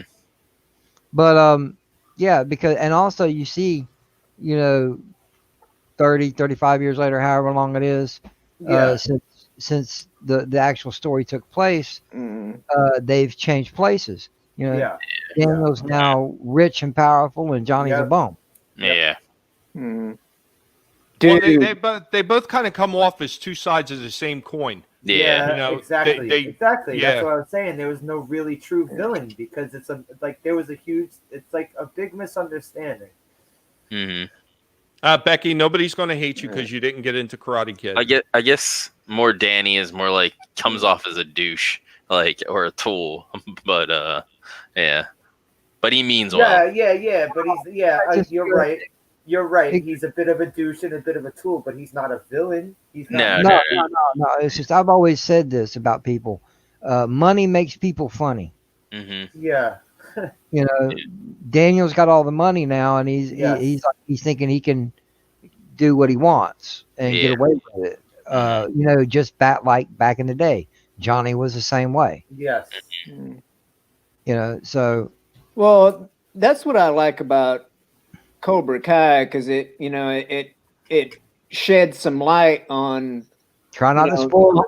on No spoilers here because there's been people that haven't seen it also. Yeah. oh come on. I hope they touch on why him and Johnny's yeah. girlfriend Back. Terry Silver. I want to see him in this next season. That's what I'm waiting to see. So I seen the Well- short trailer that they have for the upcoming new season, and yeah, there's at the very like everything is just a replay of what they've done in the first 2 seasons of Cobra Kai, plus flashbacks to the first few movies. And at the very, very, very end, they show something brand new from the upcoming Netflix series, and they showed Daniel, and he's talking, and it looks like it's going to be the son of the Mr. guy Miyagi. from Okinawa. No, the guy from Okinawa. Chosen? Sato. Yeah, Sato. Sato. Yeah. No, Well, Sato was the older guy. Sato was the old man. Chosen was his student. Chosen was the younger guy that he fought against. Chosen was God, that Well, Becky, here- that's such a good movie. Becky, if I was you, I would find it on disc. Mhm. Like go on eBay or Amazon or something and get it on disc. All Like, the that is such a great movie. Netflix now, You too. know though that Allie with an eye is going to be She's showing coming up. back, yeah. Yeah, because her character got killed off. No, we can't talk about it. She was on. But- She was on The Boys, and she got Yeah. killed off. So she definitely has free time. Mm-hmm. But also there was how Hey, far take care, Mad Mardigan. Take care. All right, go ahead, Seth. Draven, how far have you gotten into it yet? Has Just Daniel just 4 or 5. Like what was the last episode? has that I Daniel watched? been to the graveyard yet? No, the last episode I watched, they had prom or whatever. Yeah, The Halloween dance. yeah.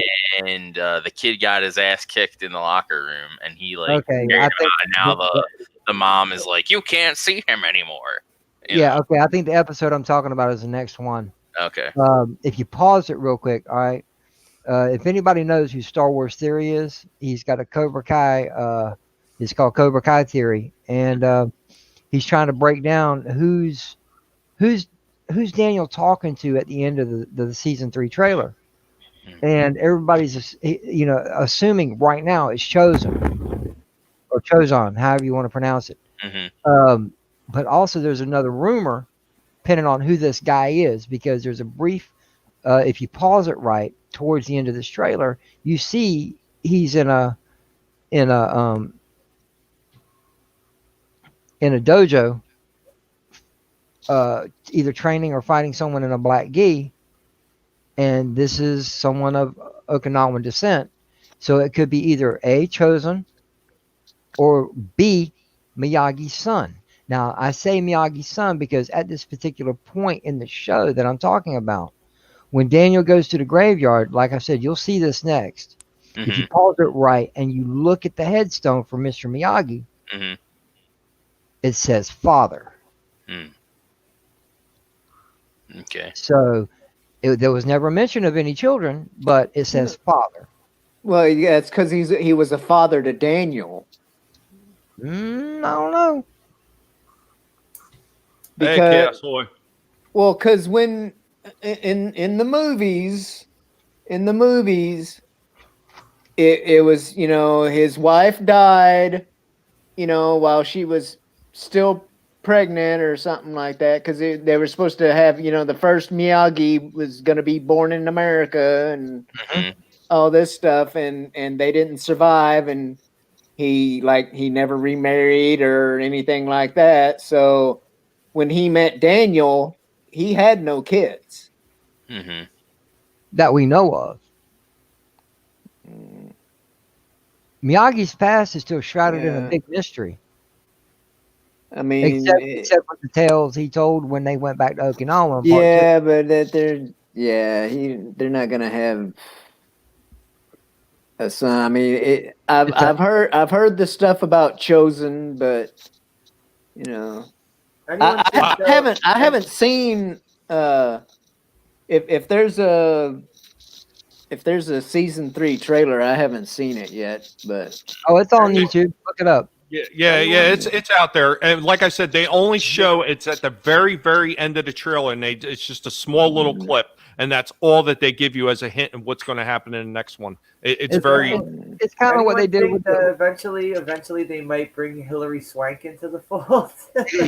Oh, I didn't mind that when I was younger. It was I'll give it an I like the other chick, the redhead. You know, the one that was helping him with the bonsai tree. You know. Oh yeah. Yeah. Yeah, that's interesting right there. Toxic masculinity in Chinese culture, the word sifu means both father and or teacher. Oh, okay. All right.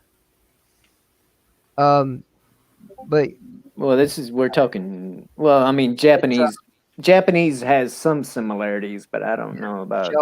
show back the actual teaser, if you want to call it that, for it. It's kind of like I believe the first real Rise of Skywalker trailer.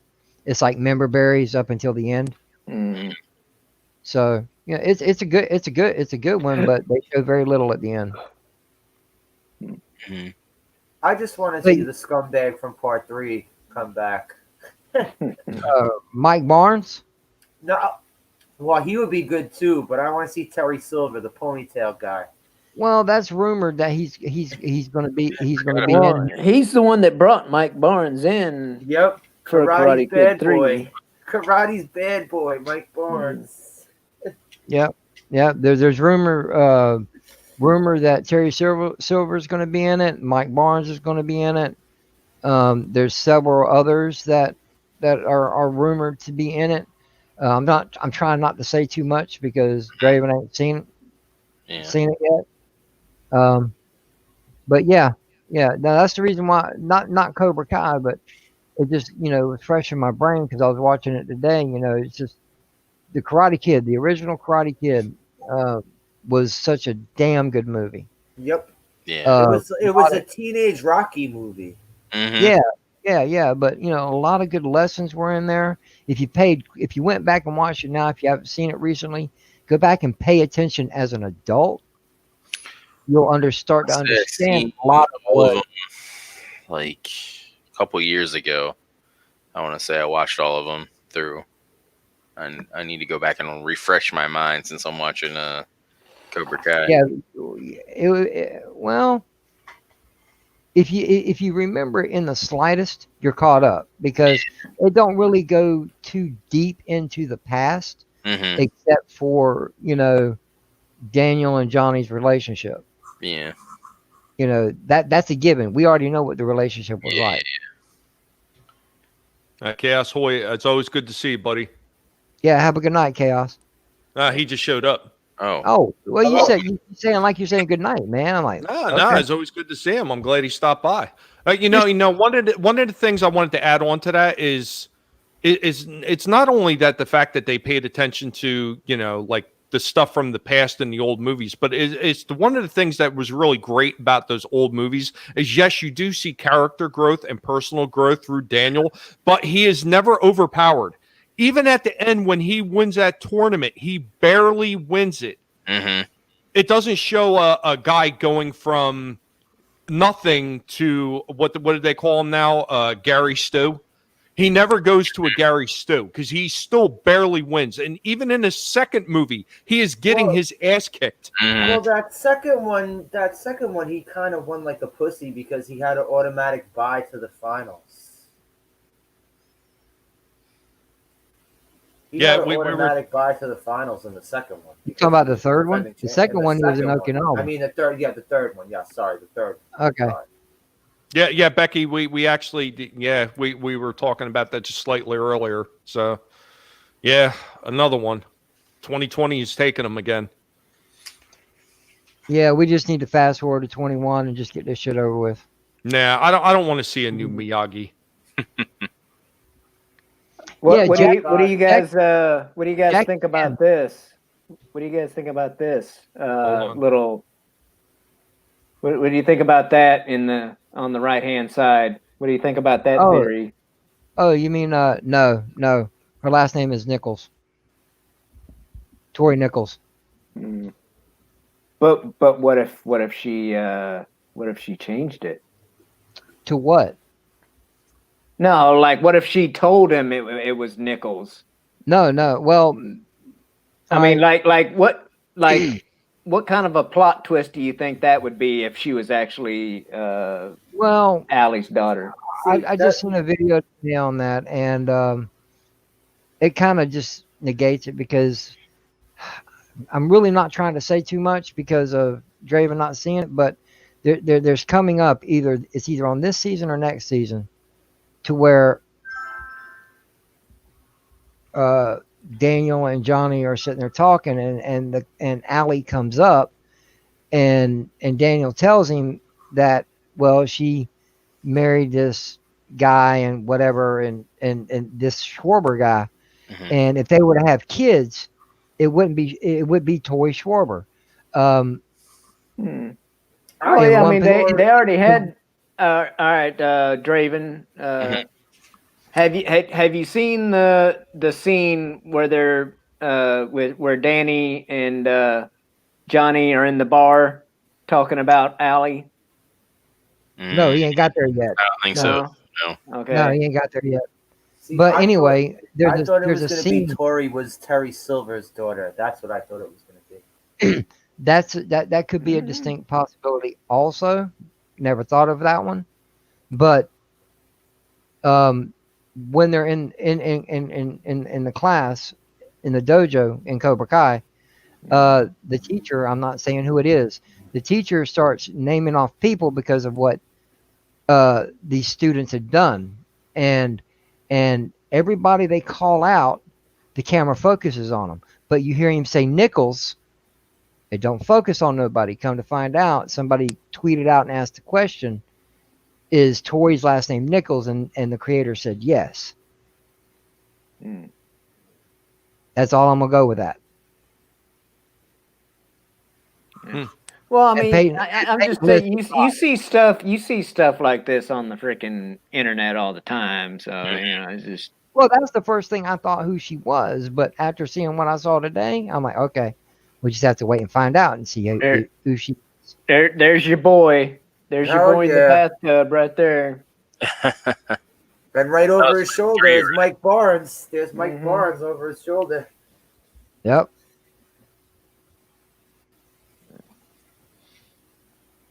But yeah, no, that's all I wanted to touch on was just the original Karate Kid, not the sequels. man. The original. Don't get me wrong. I like part 2. Didn't care for 3. Oh, that Didn't was like the awesome. next. I didn't like the He's next sit- Karate Kid. This part in part 3 where he's sitting in the bathtub and he's on the phone and he's just like, yeah, just dump the toxic waste anywhere. And he hangs up. It's like, okay, we know you're supposed to be the asshole of the movie. Now, as far as the Karate Kid goes, as far as the movie went, I don't think Jackie Chan did a bad job with Miyagi, I but can't sit. I would never be able to sit through that. I don't think I would be able to sit through that. All right. Are you? I'm still sharing my screen, right? yeah, just hit the little blue button at the top or the Okay. bottom and stop sharing. Well, no, I just wanted to. You guys can see the cast, right? Mhm. Cast of Yeah. which one? So- Yeah. For Cobra See- Kai. Cobra Kai You're is the Cobra spoiling Kai. a little bit. No. Oh. I knew the guy from Yeah. from So yeah, I knew he came back. The Oh, I see it guy says master. Tory Forber, but yeah. I wouldn't trust that unless that's IMDb, and even then, I don't trust IMDb. I'm trying to think if Robbie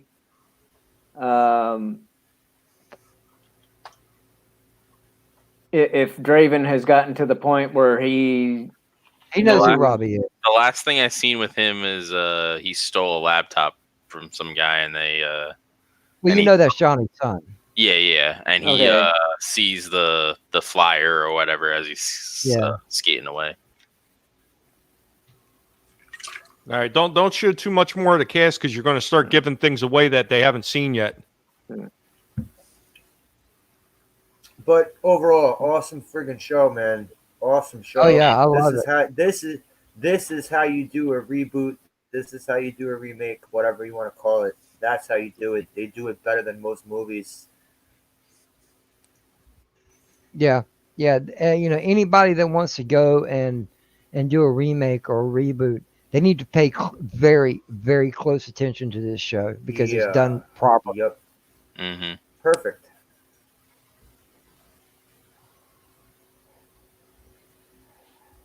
I wish Jesus Christ that shit should have been out in the springtime. Yeah, it should have already been out. No, I mean they still have a lot more things to do. I mean they said that they've already shot it, and I'm assuming that most of it's going to be editing and everything else or whatever extras that they need to add to it. But they said because of the flu that they Yep. couldn't finish it, so Mm. it actually got pushed back until 2021 before they're going to Well, release it. isn't it just like quote unquote post production stuff that they've Yes, from what gotta I do, understand, yes, yeah, because I That's was what reading I an thought article. it was. I thought it Yeah, was already filmed by the time the Rona hit. Yeah. They said they finished filming, but once again, you still don't have you don't have the full production cast, or all the people that would be in there doing all the editing and all Mhm. the other stuff that they need to, like any kind of effects or anything that they need to add. Those people are just not all on board at the same time, so everything kind of gets slowed down to a screeching halt. Yeah. You would think you'd be able to do a lot of that from home, but I guess they don't want people leaking things and all that stuff too. Yeah, True. yeah, toxic True. masculinity. Yeah, I would definitely agree with that. It's a revival and not a Mhm. remake. Yeah. Yes. True. Yeah, never really thought of it that way. Yeah. But yeah, that's Well, yeah, because I mean Renaissance. they still have the original characters, but they've got new characters, and it's That's like passing the torch and They're yada holding up yada. the lore. They're holding up the lore and all the past storytelling. Mhm. Yeah, they're doing it perfect. that's like Boy Meets Girl. I really like that. I don't know if you guys remember Boy Meets World, but Mm. that was pretty I remember good. that show. I didn't see the reboot of it. Yeah, I liked it. It was it had a lot of the original cast in it, Mm. and the new cast was funny, and yeah, it was a Disney show, but Yeah. still enjoyable. You talking about the one where it's their daughter? Yeah, right? it's their daughter, Yeah. and then Topanga and Corey are both in it, and Mhm. he's their teacher. He basically takes up the Mr. Feeney kind of role in it. And then every now and then, like they have episodes where like Sean and like other cast members from the show come back, and it was fun. I enjoyed it. Fuller House wasn't too bad either till towards the end. That kind of got there was definitely some woke moments in it. Yeah, I've never even had the desire to watch that one. Hmm. me neither. It it never struck me. I didn't care for the original series, so it's like, yeah. Yeah. And I like the Connors. The Connors is great. I like that. I think the show is better without Roseanne, to be honest. No. Oh God, what was that? What was that horrible? That show Take care of sucks. Fenrir Fire. Thank you for coming. What was Yeah, that good. horrible show that they had on MTV where it was werewolves, vampires, and Oh, Teen Wolf. zombies? No, Teen Wolf. no, it was on MTV. Teen Wolf. No, it wasn't Teen Wolf. It was something about like there was cops fighting werewolves, vampires, zombies, and some. It wasn't that long ago. It wasn't in the 80s. This was something more modern. I was just thinking about that. They did bring Teen Wolf back. Yeah, to this MTV. wasn't Teen Wolf though. This was something like a bit ridiculous. And it was all based around this one town that was just getting overrun by werewolves, vampires, and zombies, and the cops were trying to find ways to battle them. Man, this It sounds was like- something my sister would have watched. Yeah, it was totally ridiculous. It was on MTV. I seen it once or twice. It was kind of funny, but then they never did anything more with it. Was it Death Valley? That might have been it. Yeah, I think 2011. that. It was horror. It had one season. Yes, that's it. It's a black comedy mockumentary television series broadcast on Yes, that's it. That's Okay. it. Never watched that. Yeah, obviously nobody knew what I was talking about. I was like, Jesus, I'm the only one who's ever seen it. Even the chat was silent. I watched Teen Wolf though. I watched that shit. Sounded That was good. vaguely familiar, Tommy. What you were describing sounded vaguely familiar, and I think my sister might have actually watched it. Now that I'm thinking about it.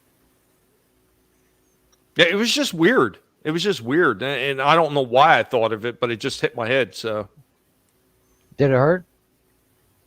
a little bit. Oh, wow. It hurt. It hurt when I fell from heaven. Oh yeah, The original. Why'd it hurt your head? Most guys fall on their ass. All the weights in my head, big brain. The original Conan the Barbarian movie and the original Heavy Metal movie are so much better than the remakes. Yes. Mm-hmm. Yeah. Yes. Agreed. Now, don't I get me think- wrong. I actually liked the Jason Momoa Conan, but you can't beat Arnold. No. I mean, even the originals, I think were better than their sequels. To be quite honest. Yeah. Yeah, Conan the Destroyer was kind of stupid. Hello, hello, hello, AFK Bard. Hey, AFK. Oh, hey, Bard. How you doing, sweetie? Yeah. Yeah, that's all you got, Shellback. Hey. Hey. Right. Hey. Tafa.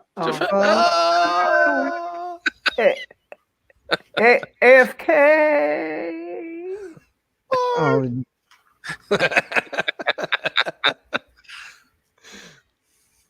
But I did like the new Teen Wolf.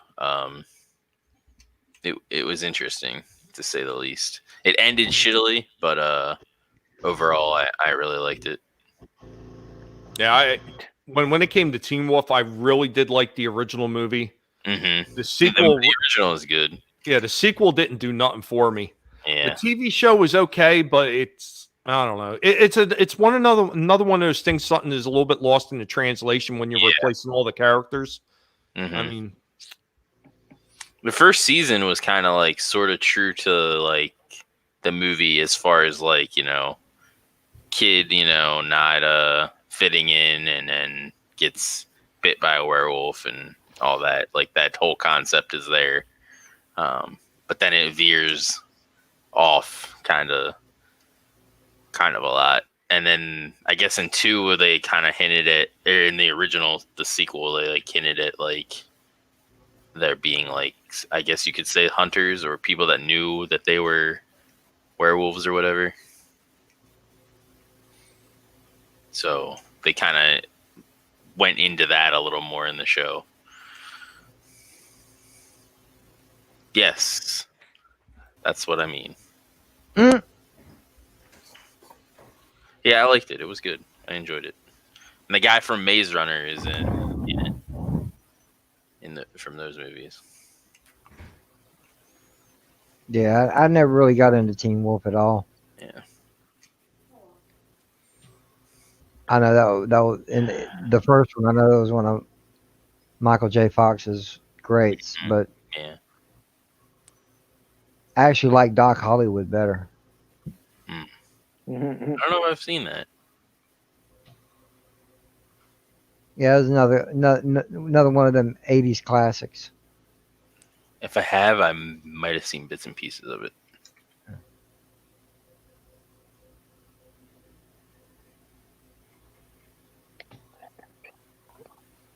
Oh, is this the one where they have to get the car to? This is pissing me off. yeah, American Werewolf in London. I love that one. Awesome movie.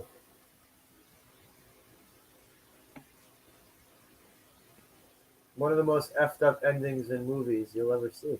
I'm thinking of the movie.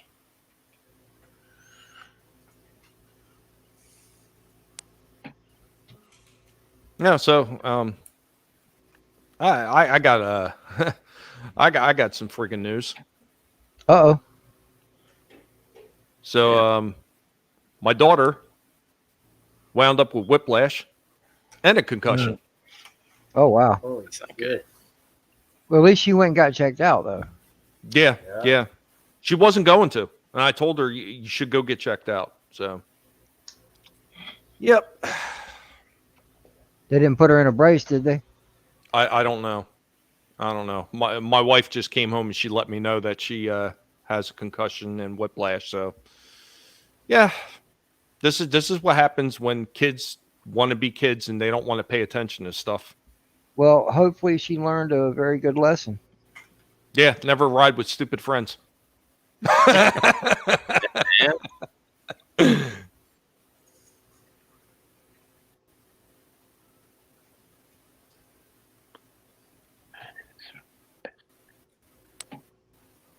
God, unbelievable. Well, she's all right, man. At least she's all right. Yeah. Yeah. Thanks, AFK. I mean, yeah. It's a concussion. It's whiplash. It's not going to kill her. But No. yeah, it's just, kids not paying attention. And I know that's what it was because I wasn't born yesterday. I know how it works. They get silly, they get stupid when they're together, not paying attention, not keeping a proper distance from a car in front of them. Mm-hmm.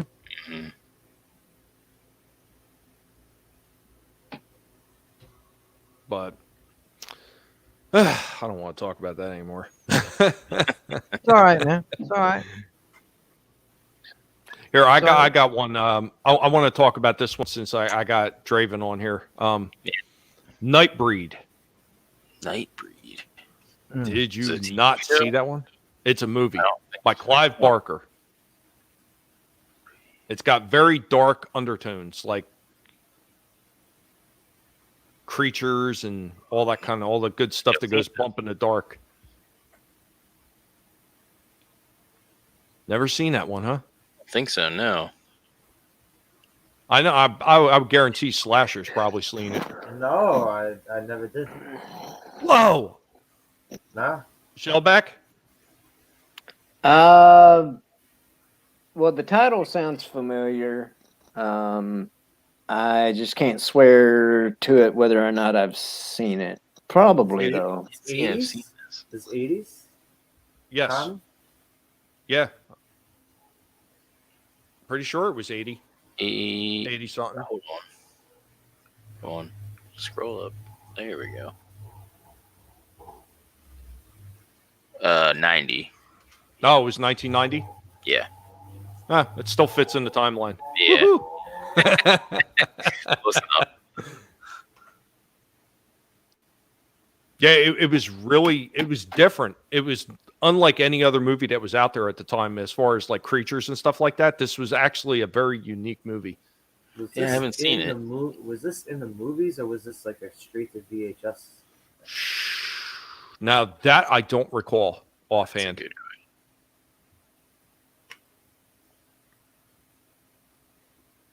Texting while driving, yeah, they do that a lot. But no, I don't think that was the case here. I think they were just being goofy and not paying attention.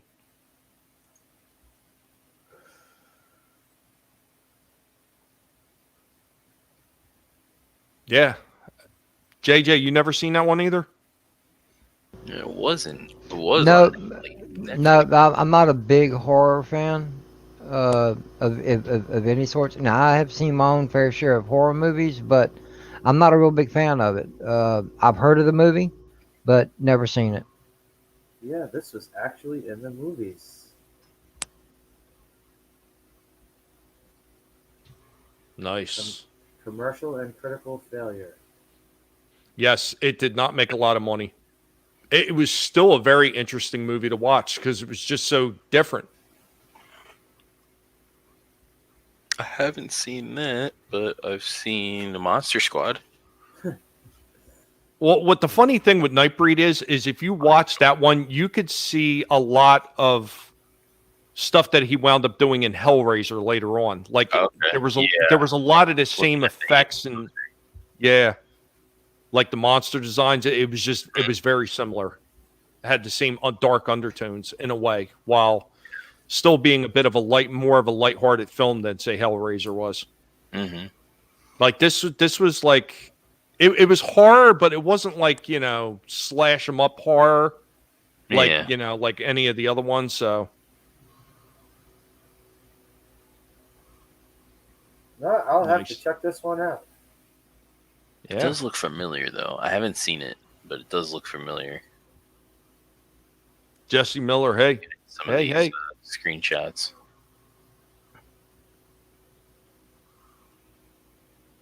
Hey, what's going on, Jesse? Nice of you to drop in. Hello, Jesse. Isn't it funny to find out, like, when you're, like, wondering, was this movie released? And then you find out it was released, but you only know it from VHS shelves?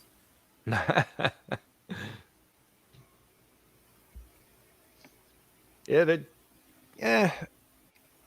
I mean, I remember this movie. I don't recall if I seen it at the movie theater. I think I might have seen it at a drive-in. I think I had this on my list of things to watch, like on Netflix when it was on Netflix. Because I'm looking at this other alternate cover for it, and it looks familiar. AFK Bard, take care. Thank you for stopping by. Good night. Take care, FK. Nice. Kind of shirt you making?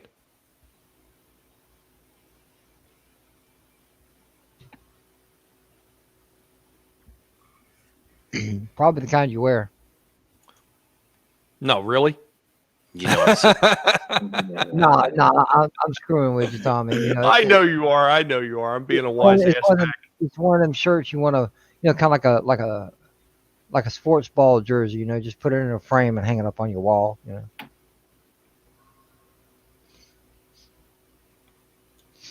And put on, break glass only in case of emergency. God, one of these days I'm going to have to work on some designs. Well, I like the avatar. That's a good change. Got the actual guinea pig queen up there. yeah, I'm gonna have to watch that. The Don't Tread Snake. Yeah.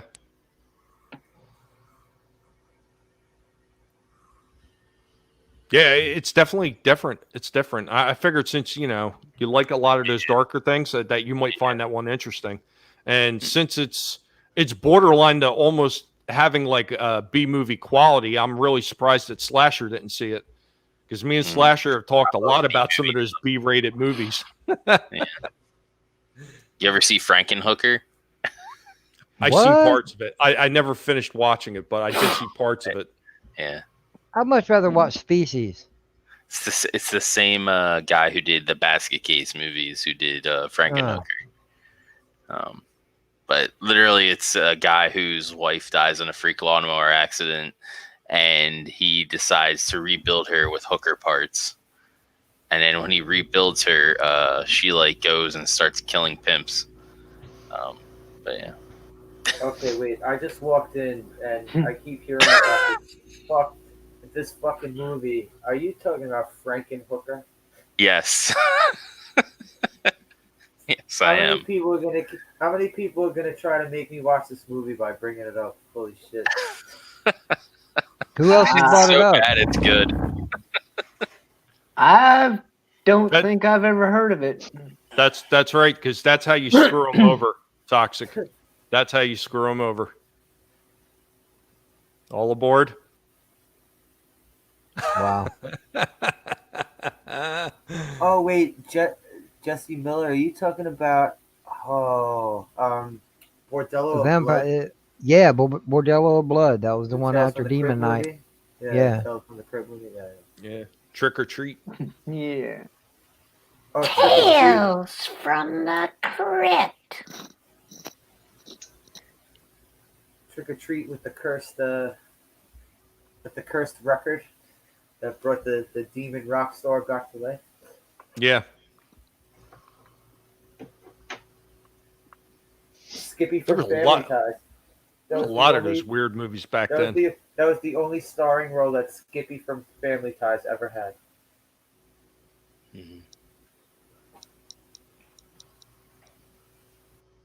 Yeah, there's Frankenhooker. There's literally a scene where he's like in a room full of hookers and like measuring their perfect body parts of each one of them. And then something happens and they all get blown up and body parts are everywhere. Okay, so Jesse Miller said that one's from the 90s. The one he's talking about is from the 80s. Oh, okay.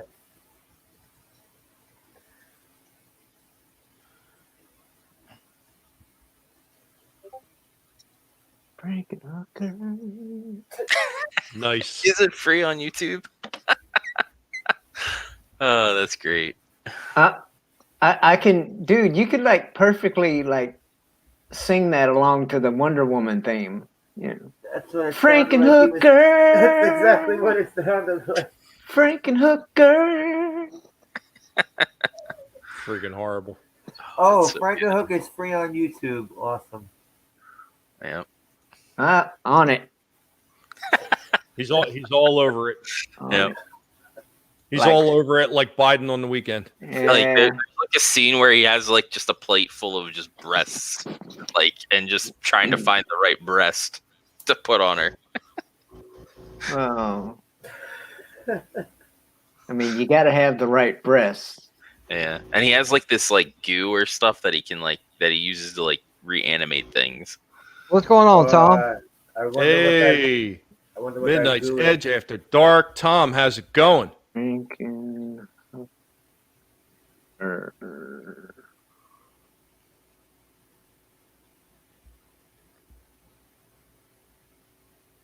Basket Case. That's another one I keep 1990? hearing about. Yeah, I keep hearing he's about the guy that did Basket that. Case.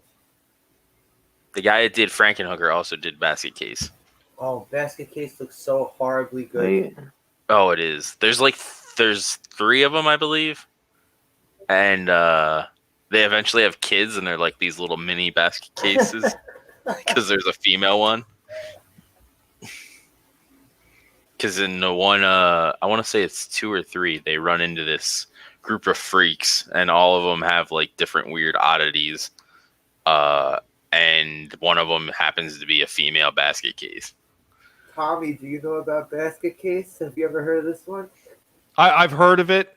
I seen part of it, and it was just another one that I'd never finished watching. I've seen people making fun of it on YouTube. He's got out his Pringles. Mm-hmm. No, Tom said he was hungry. How are those anyway? I've had they're- some of the wavy ones, and I The wasn't. jalapeno ones are pretty good. Okay. Yeah. I'll have to try those. That is. So you Yeah. put Frankenhooker. You put Frankenhooker Yeah, in the search bar, Yeah. and it comes up with 2 of them. Like and the one is free, and then the other one is like buy or rent. You know, it's like decisions. Is there a sequel? What do you mean decisions, man? You get a hooker, you're renting her. Yeah.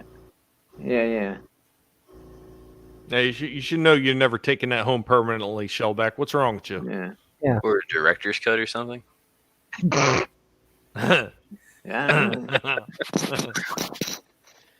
7 Hey. extra minutes of boob shots. Yeah. I just okay. thought it was funny that, you know, you get like one that somebody put up there for free, and then you right underneath it it's like buy or rent. It's like Really? The Puppet Master movies are good too. As far as like older like horror, sort of D level horror. Yeah, they had a lot of cheese. A lot of cheese to those movies. Yep. Mm-hmm. They were funny though for what they were. Yeah, at yeah, least, yeah. You know.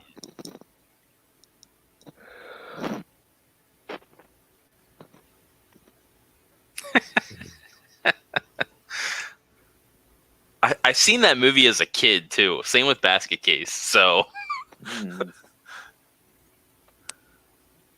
Yeah, you're right, Still Jay. that kidnapped. and Still Trolls kidnapped. too. Angelus, have you ever heard of this movie, Deadly Friend? Deadly Friend.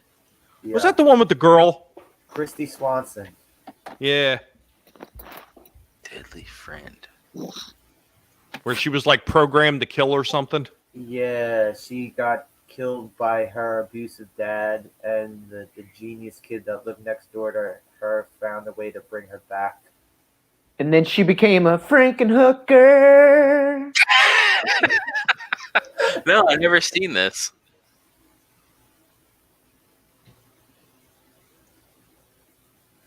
That's a Wes Craven movie too. Holy shit! Yeah, I mean, you know what? You keep digging, you're gonna find all kinds of like old movies Oh, from back yeah. then that Yeah, were I just gotta- like I so gotta, like, unique break and that so shit down. different. Oh yeah. Yeah, Wes Craven.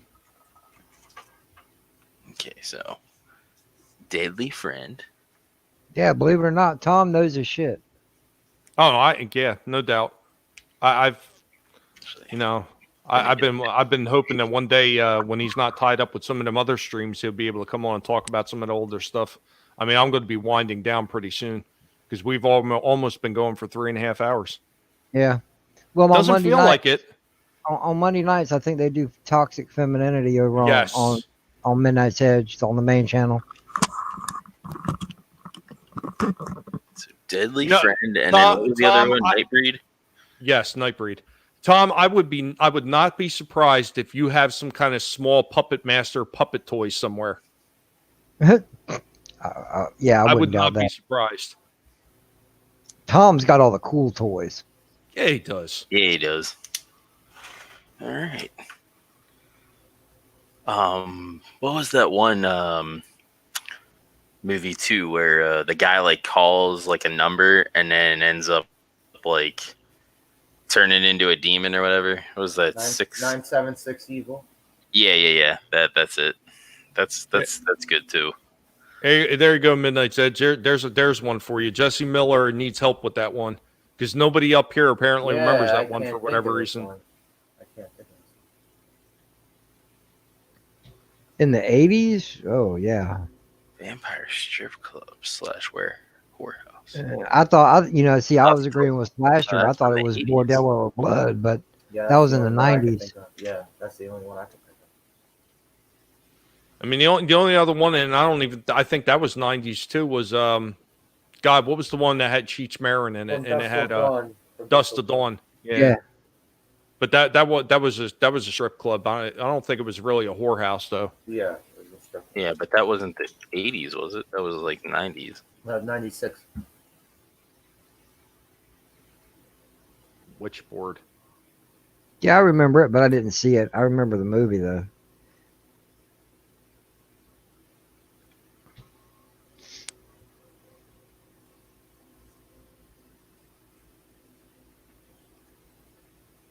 Was it called Vamp? It's from 86. It says about two fraternity pledges travel to a sleazy bar in search of a stripper for their college. So Vamp is a delightfully funny and very underrated vampire cult movie. it had some black chick with great tits and a metal bikini. Alrighty. Where's this? We are What? now. Yeah. See, Find now all of a out- sudden he wakes up. Find out the He name comes of out this of his movie, shell for please. that. He's like, "What? Titties?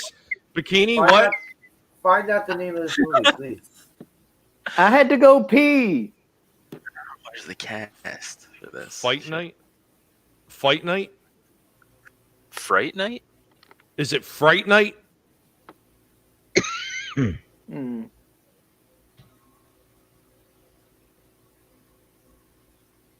I do recall a movie being called Fright Night. Is that it? Yeah. There's a Fright, sequel to that, Fright too. Night. Fright Night has the vampire next door. Yeah. And there's a sequel. I never seen the Fright Night sequel, but I hear it's not great. God, I hated that movie. I think it is Vamp. Queen of the Damned. I hated that one. There's a black chick that's a vampire. Is there a blonde in it too?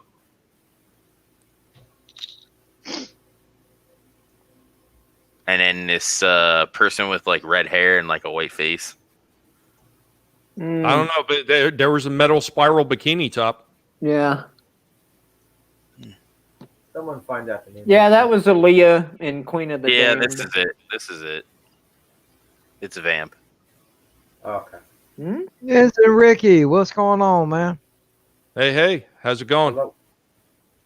Jumping in just as we're getting ready to start powering down soon. Grace Jones was in that. Oh, it's Vamp. Yeah, that's what it seems like. Yep.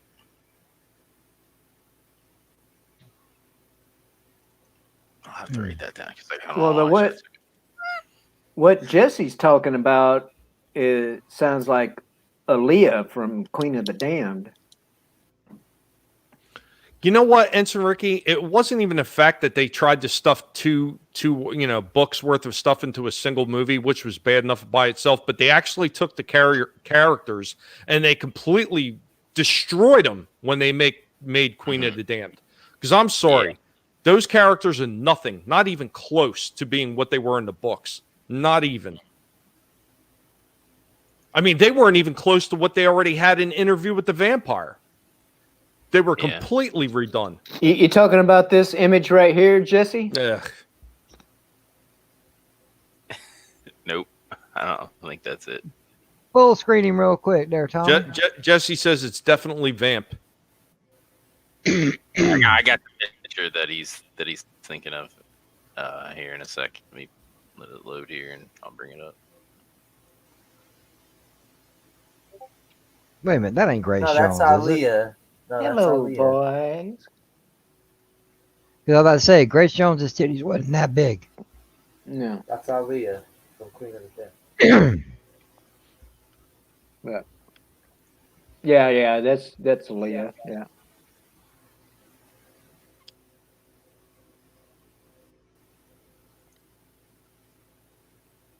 Yeah, that's Vamp. What the hell? Yeah. Looks like looks like a trans Is that it? bozo. Is that what you're thinking of? You know, I hate saying this, but Grace Jones ain't nothing but a man with a vag. Grace Jones is just Dennis Rodman. Oh yeah, that too. I don't know. I mean, she was all right in Conan. Well, that's because they put Yeah. hair on her. No, they gave her a She tail. had- Never mind. She had a flat top in friggin' Conan the Destroyer. Because they show her getting out of the water, shaking her little butt. You know, I'm like, okay, all right. Didn't need to see that, but okay.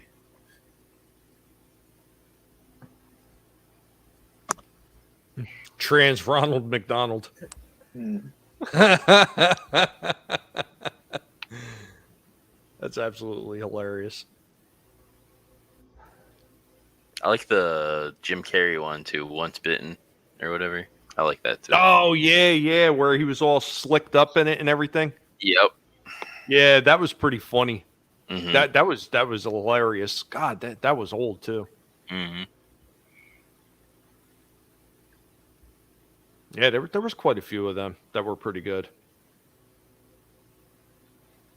Did you ever see the remake that they did of Nosferatu? Mm-mm.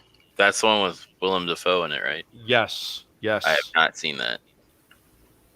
Yeah, Jesse Miller. Could you imagine the children that Grace Jones and Dolph Lundgren would have had? Could you imagine the family of Amazon children they would have given birth to? Oh God. They would have been some dog-faced looking kids. Oh, holy shit! Could have made a whole NFL team out of their kids. Thank you, Slasher. I'm now going to go to bed tonight, and I'm going to have some nightmares about that shit. Thank you. Appreciate it. Shadow. That's not a porn I want to see. Yeah. The porn nobody asked for. Oh Jesus. Random Brad, what are you watching?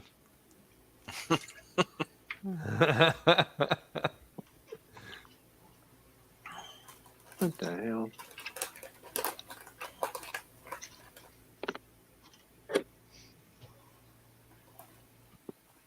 Find out. It's weird. Saturday 14th. Yeah, that was hilarious. I did a review of that one. Yeah, there was a few remakes that they did of it. Yes. I actually have, God, I have two copies of it. One was the earlier version, and then one was the remake that they did in the 70s. I Life haven't Force. seen Life Force. That's another one I need to see too.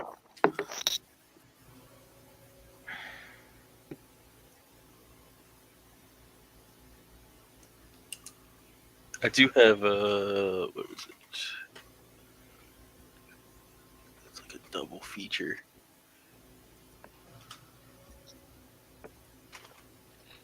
Well, I've got I've got Frankenhooker holding on pause right now. I think he's trying. I I think he's trying to tell you something, Tommy. Yeah. Yeah. I'm putting that one in my back catalog. I ain't saying nothing. I'm just saying I've got it on pause. So whenever.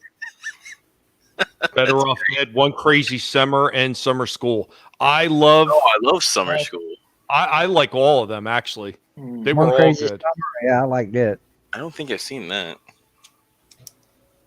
Better They're Off all Dead. $2. I do have my Summer School copy still, though. Oh yeah. I still have I have a Summer School copy too. I actually met Richard Horvitz, who's the dork from that. And also does the voice of Invader Zim and Daggett from Angry Beavers. Frankenhooker versus Zombie Stripper needs to be the sequel. Good God.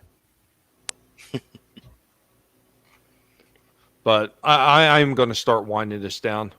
I'm going to find out all the details to find out what happened to my daughter and her stupid friends in her accident. But yeah. But I'll go ahead and we're going to go around and everybody can go ahead and tell the good people what do you got there. Vampirella and Night Hunter. Hunters. It's like one of those like double feature things you just buy in a bargain bin. Vampirella, man, I prefer Barbarella. Actually. I do too. Yeah. But we're going to start today with Shellback. Go ahead and tell the good folks where they can find you.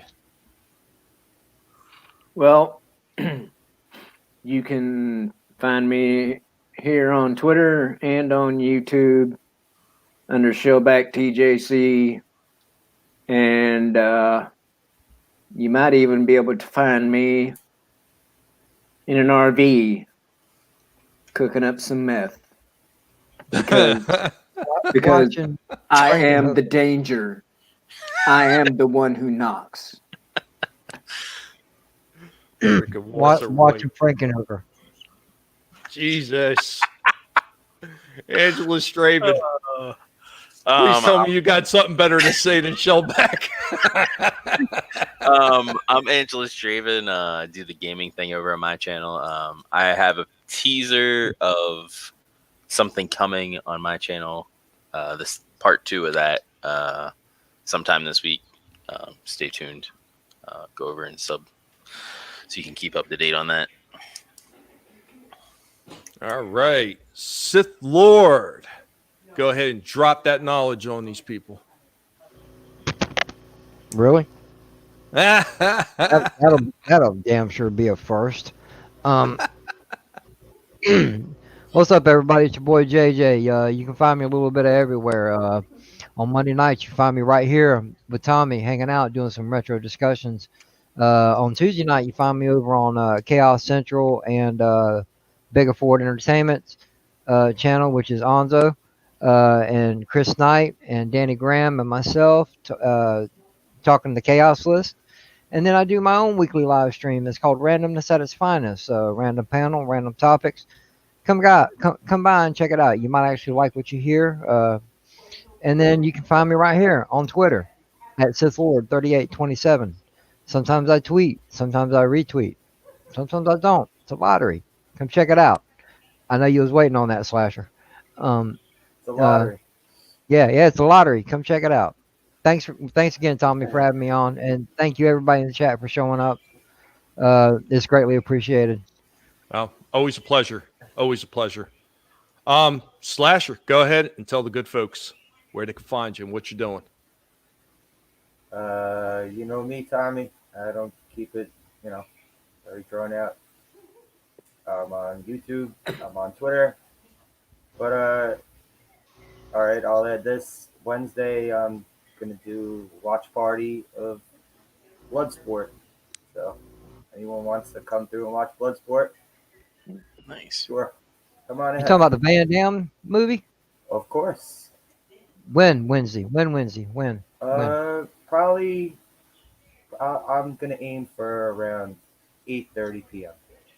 Cool. Yeah, I'll hang out and watch that. Damn straight. For a quick second, I thought he was going to say Frankenhooker.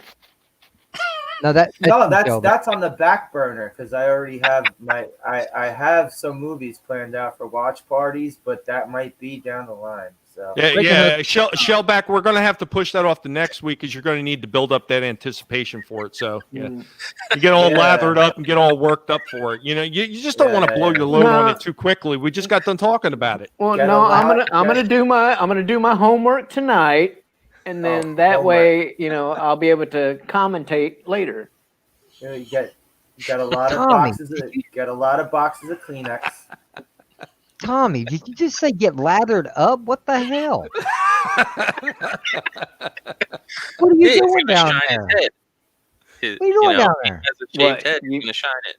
You don't lather up. No, I like that shit. Dry as fuck. Try. Oh, God.